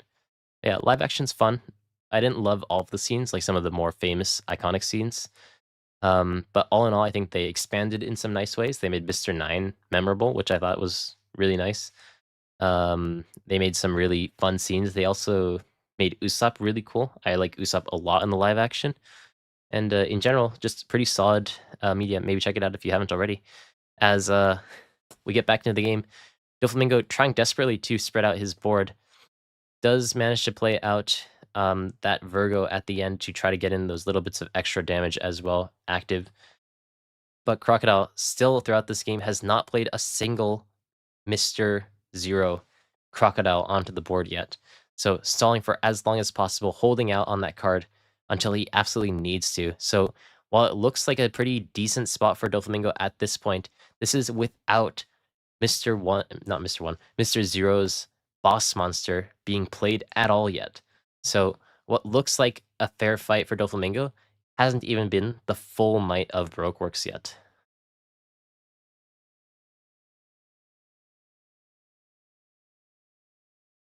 We'll see if this is the turn where he decides to come online or if he decides to wait even another turn longer. But I feel like this is a better time than ever to just start to play out that card. The opponent is at 1 life already, hand size also dwindling, and once you play down that 8-cost Crocodile with your leader effect to KO it one more time, you can lock 2 of the opponent's massive characters, and with 3 life, I mean, this is a brutal matchup where it feels like Doflamingo finally, for the first time in the game, has been able to develop a board, but the second that he develops board, Crocodile is ready to make sure that it doesn't mean anything. Oof. And you can see, actually, Doflamingo has Robin sleeves, so, I mean, Mr. Zero, from the beginning, been pulling the strings. Robin, an inside agent, potentially, in Doflamingo's ranks, sleeving his cards, but making sure that he, though he did make it to the finals, won't be able to make it to the very end. As Crocodile, attaching one more dong onto that Mr. 4, swinging for 6 gain the opponent's leader just to get as many attacks into the leader as possible, as he only has 5 cards left and 1 life, compared to Crocodile's massive hand and 3 life. It's going to be so brutal as this 8-cost Crocodile comes onto the board finally for the first time after 20 minutes in the game. 8-cost Crocodile on play, draw 1 card, make sure that that 8-cost Doflamingo cannot attack. Leader effect, KO that Crocodile, reduce the cost of that 10-cost Doflamingo, and once he's resummoned, because that Doflamingo is now at 0 cost, will now be able to deny it the ability to attack, meaning that Doflamingo, who had a rather strong board the turn before, only has that Treble as well as Virgo and Leader to be able to try to go for game. But as we saw exactly in the semifinals, he just doesn't have enough attacks and doesn't have enough counter nor the life to be able to survive one more turn. This game is mathematically over at this point. So because it's over, I'll answer your question. Zyman. Or Zemon. I'll call you Zyman. My 3 favorite arcs. Dressrosa, Whole Cake Island, and Egghead, which are rather unpopular picks, but I really enjoyed them. I understand a lot of people hated Whole Cake Island, but like I just enjoyed the like vastness and the like psychedelic feeling of it. Also like the Sanji wedding scene. Really enjoyed that arc. Love Dressrosa, love the Kirose and Rebecca backstory, and also Egghead with the Kuma backstory as well as everything going on there, the Gorose showing up and everything. Crazy arc as well. Those are my top 3. If you were to order them, I'd probably put like it was Dressrosa and then Whole Cake Island for a long time. But I'd say like Dressrosa and Egghead are very close, and then I'd put Whole Cake Island after that. You know, every time that I mention that I like Whole Cake Island, people take the piss out of me, but I like it. It was fun, and Big Mom's a cool villain. I think we need more boss moms in the manga. Also, one of my first decks that I did really well with in the One Piece card game was Yellow Mom, interestingly. So yeah, I like Big Mom. I wish they made some cool Big Mom stuff, but there's a big stigma against Big Mom in the card game as well as the actual manga. But still, Akanashi trying his best with what he has does end up searching, try to get a little bit more counter in his hand, get a little bit of damage, that Tribble as well as the Virgo, and the leader going to be able to hit it, but Crocodile just infinite counter in his hand right now. I love that people actually like Whole Cake Island because I feel like I was very alone in that stance. So I see some people are Whole Cake Island haters though, but it's a cool arc. But I mean, it is still though number 3 for me. I really like Egghead and I really like Dressrosa. And like obviously, you know, NES Slavi and Paramount War and whatnot are like really good arcs as well. But like, I really like these arcs. They're just vibes based. But now finally, we sorry, kind of skipped over Doflamingo's turn because he was just trying to get in a little bit of damage and a little bit of counter into his hand. Does have a decent number of cards in his hand, but if you look over to Crocodile's board, I mean, the fact that the opponent has 0 life right now and also no blockers on the field means that he's free to just start to hit with these characters and see just how the opponent's going to react to them. Like, I'm not sure if I would have started 8K. I maybe would have wanted to start at least 9K because you know that one of those counter events is most definitely going to be a slow beam. But the thing is, like, he has 4 long active. So by starting 8K, you could just double slow beam. And then you stop the Miss All Sunday attack and also stop Crocodile as well as Miss All Sunday from being able to attack. So I would have at least wanted to go 9K to start. But I mean, starting 8K implies to me that Crocodile is just trying to play another turn, which he absolutely can. Just looking at his hand, he has another 8-cost Crocodile. He has Patchwork in his hand. He also has a decent amount of counter as well. A lot of those cards being 2Ks as well as having the Ground Death. So he can absolutely play another turn if he chooses to. So starting 8K here does seem like that's going to be the play from him. But if he was going to go for lethal, then definitely would have wanted to start with something a little bit higher. I think Croc is better than Teach. Black Teach, right? For sure, yeah. I think Black Teach in this meta is just kind of difficult because like Purple Enel is just a bit too fast, even though he doesn't have like his on-play effect. She's just very fast leader. And Hancock doesn't really rely on on-play effects. There's like a lot of leaders in this meta that aren't necessarily great matchups for Teach, at least in my head, but I haven't actually tested it, so I can't say for sure. But still though, I unfortunately missed exactly what ended up going down with this. Exactly where the attacks ended up going. But Black Yellow Teach, yeah, I mean, because we have Purple Doflamingo on the screen right now, Black Yellow Teach is very similar to Doflamingo. but I'm not exactly sure. It really is going to come down to how many cards that deck is able to draw. But because you already have the Blackbeard Pirate cards, I'm sure that there's a lot of interesting things that you can do with that deck and not have too many issues with what is it? I'm blanking. Resources. So we'll see how that deck ends up going. I'll be very excited to see what ends up happening with Black Yellow Teach, but probably not the deck that I'll end up playing because Black Yellow Teach is probably in my top 5 least favorite characters because of what he did to Ace and Whitebeard. He didn't do anything specifically to Ace, but like Whitebeard, I feel like is an extension of Ace. But no, I can't forgive what he did in the Paramount War, so I refuse to play Teach. Actually, interestingly, the only manga that I've ever pulled was the Silver Teach. I forget which set that was in, but I pulled it when I was like just sitting in bed next to my girlfriend, just flipping through packs. And it was Silver Teach, and I started freaking out. She's like, "Is that good?" I'm like, "It's really good." But we both don't like Teach, so we like both immediately went and sold it, which is a nice memory because it was just a very nice dinner. But I'm sorry that I keep getting sidetracked. But thank you very much, McKellen. Yeah, I'm back for a little bit. I won't be streaming very consistently, but we'll celebrate Crocodile's win when it happens together. Thank you very much for your donation, as always.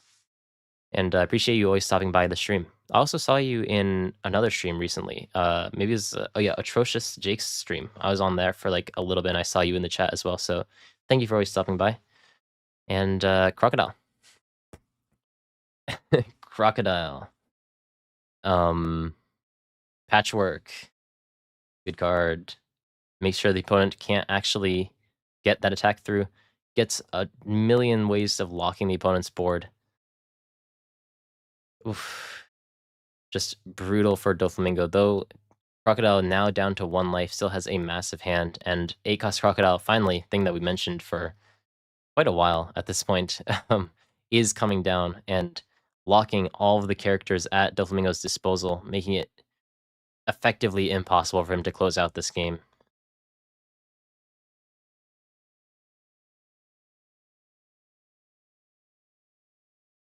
I'll talk about after this game finishes. I'll tell you some other One Piece card game YouTubers that I recommend because there's a lot of good ones.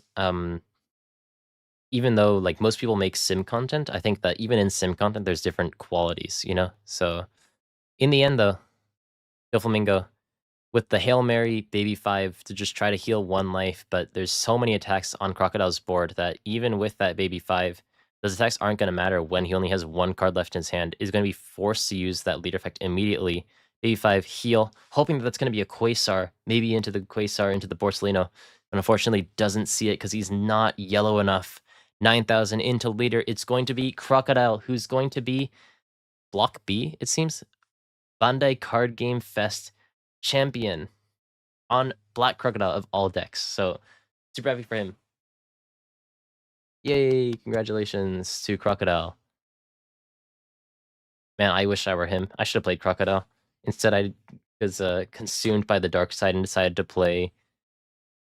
What did I decide to play? Black Yellow Moria. But yeah, congratulations to them. And let me show you some other YouTubers now in the meantime. So we have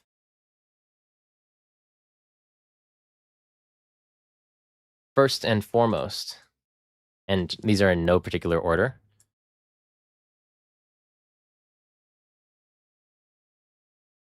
Krolzar, which I believe is how you pronounce his name.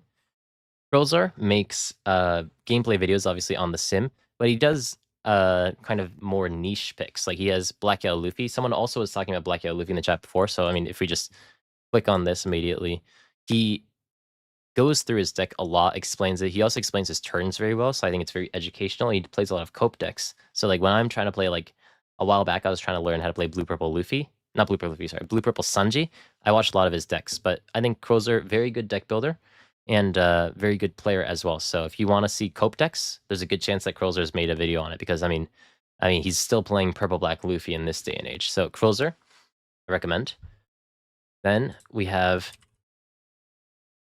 another YouTuber who's very, very hard to actually find on YouTube because, oh my god, he's actually so hard to find. hold on. Give me a second. I can't find his channel at all. Actually, hold on. Let me link these in chat as well to you guys, because if anything, just throw them a subscription, even if you don't watch their videos. It'll make them feel very happy. So, oh, also while you're at it, consider subscribing to my channel as well. I think I'd greatly appreciate it. Oh my god, I'm not subscribed on this channel. I'm sorry. I have a different channel for like my actual browsing, so I don't get notifications on my phone. Don't worry, I've subscribed, and here's my notification bell. I'm sorry. But here's another one. Renee. Renee is, I will have to disclose, one of my friends, so I may be a little bit biased, but he's a very funny guy. He, like Krolzer, also has mostly sim gameplay. But if you'll notice, for example, like let's just click on like a random thing. This Reiju video, also he makes like stupid intros. I'll also link him in the chat.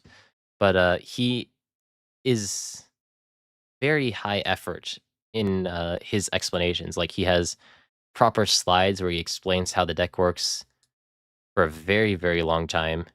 Talks about the curve. This is basically like a full Metafy guide that you would usually have to pay for, but he puts in memes, he puts in good guides, he shows you the deck list, and then he also runs it out with gameplay videos. Just very solid content all around.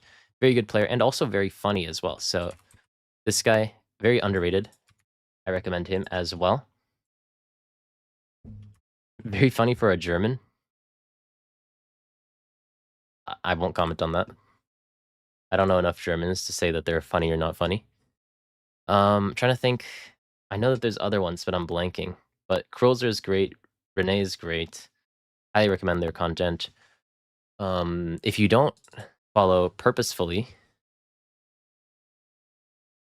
sorry, I'm in a really awkward position right now, so it's hard for me to type.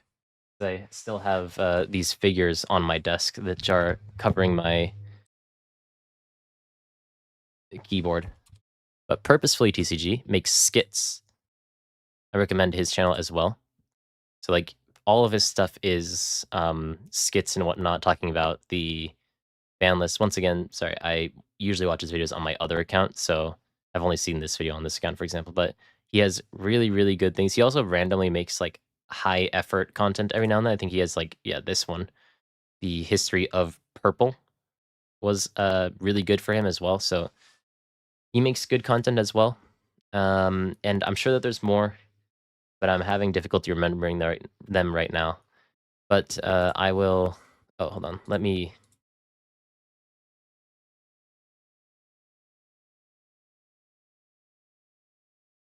Link this as well. Psychotherapist. Yeah, if you guys have channels as well that you want me to check out, for sure let me know, because I'm not super in tune with the Western TCG stuff. If you want like good Eastern gameplay videos, T-Faction, who is still for the last 3 years misspelled One Piece, which is funny, has like very high level gameplay videos where like they're just playing the game. The commentaries in Japanese are a little bit unfortunate, so you don't actually know what they're talking about turn to turn. But like they explain the deck list very well. Maybe the closed captions will help you a little bit, but if they're in English, of course. So I don't know, but very high level gameplay from T Faction. The other one as well is Shumai Hai. Oh, hold on, let me link this.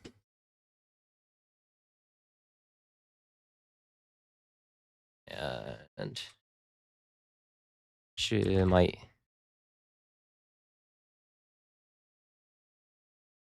Shumai Hai. This channel, which is they just do gameplay videos because they are permanently having tournaments, but because they're like high level tournaments, they're like pretty good just gameplay resources. So no commentary on these, but if you just want to see like relatively high level gameplay, then it's here. But I mean, big swarm of Nami recently, it seems. So yeah. Marine Fort TCG, also very good. I've seen a couple of his videos. I haven't seen all too many of them, but when they pop up, they're quite nice. Also, big sim gameplay. Nightingale, I've heard of him. I don't think I've seen his content, but I see him on Twitter quite often. Yeah, that's true. Binks is another one. We also saw actually on the 3v3 yesterday, this is no, this is the one from today. The 3v3 yesterday, the owner of Binks was on stream, which is kind of cool.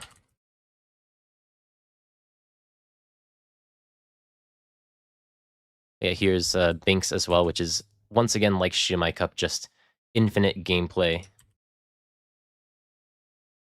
Yeah. Yeah, the all blue. I wanted to do one tomorrow, but because there's regionals happening in NA and EU, it's been difficult. So I'm trying to find timings, but mostly it's just that like when I'm free, they're not free, but most of the time I'm not free. So it's my fault that we haven't had all blue in a while. But yeah. Yeah, and of course Fidelio, check him out. He's always been my boy since the beginning. He's actually one of the people who encouraged me to start my YouTube channel. So shout out to Fidelio TCG. I'll just dump him in the chat as well. But there's a lot of good channels. I feel like I'm missing some of them. But make sure to check out those. Abster, yeah, Abster and Rene feel like two parts of one whole. So check out all those channels. Anyways, with that all being said, lots of good channels. I'm sure that like all the people who are mentioning things in the chat as well, also check out their stuff. As a community, we try to grow the game because the game is very, very big, but the content for it feels very, very small. So as a team, we need to bring everyone up so that Bandai makes Worlds and Bandai Card Game Fest an actually reasonable and playable event, because this year's Worlds and this year's Bandai Card Game Fest was complete garbage. So hopefully we can make the game good enough that they feel pressured to make those events good enough as well. With that all being said, though, thank you guys for coming today to my stream. That is going to be all of these streamers that we had today. It was very nice that we saw Crocodile win in the end, because we haven't seen Crocodile have a big showing ever. But happy to see Crocodile win in the end. Encourages me to maybe try him once again. But with rotation right around the corner, we'll see what's going to end up happening. Maybe Ima's going to make a return, like actually Young Aventurus just said in chat. Maybe we're going to have other decks come up. Hancock maybe going to fall a little bit. So it'll be exciting to see what's going to end up happening, as Western release is so close to Eastern release as well. So you guys are going to be able to experience the meta shifting as the days go on. Thank you guys so much for coming to the stream. I really appreciate you guys coming on. If you haven't already, make sure to subscribe. Make sure to get on all of your alt accounts. Maybe even make new accounts. No, I'm just kidding. Subscribe if you haven't. Like the stream, because I think it helps. I have no idea if it does. But I appreciate you guys stopping by. And I might even be here tomorrow again, because there were some things that I wanted to talk about that I haven't been able to talk about quite yet, because I haven't had them fully prepared. So maybe you'll see me on stream once again tomorrow, and if not, you'll see me soon in a video. Thank you guys for coming to the stream, and I'll see you guys next time.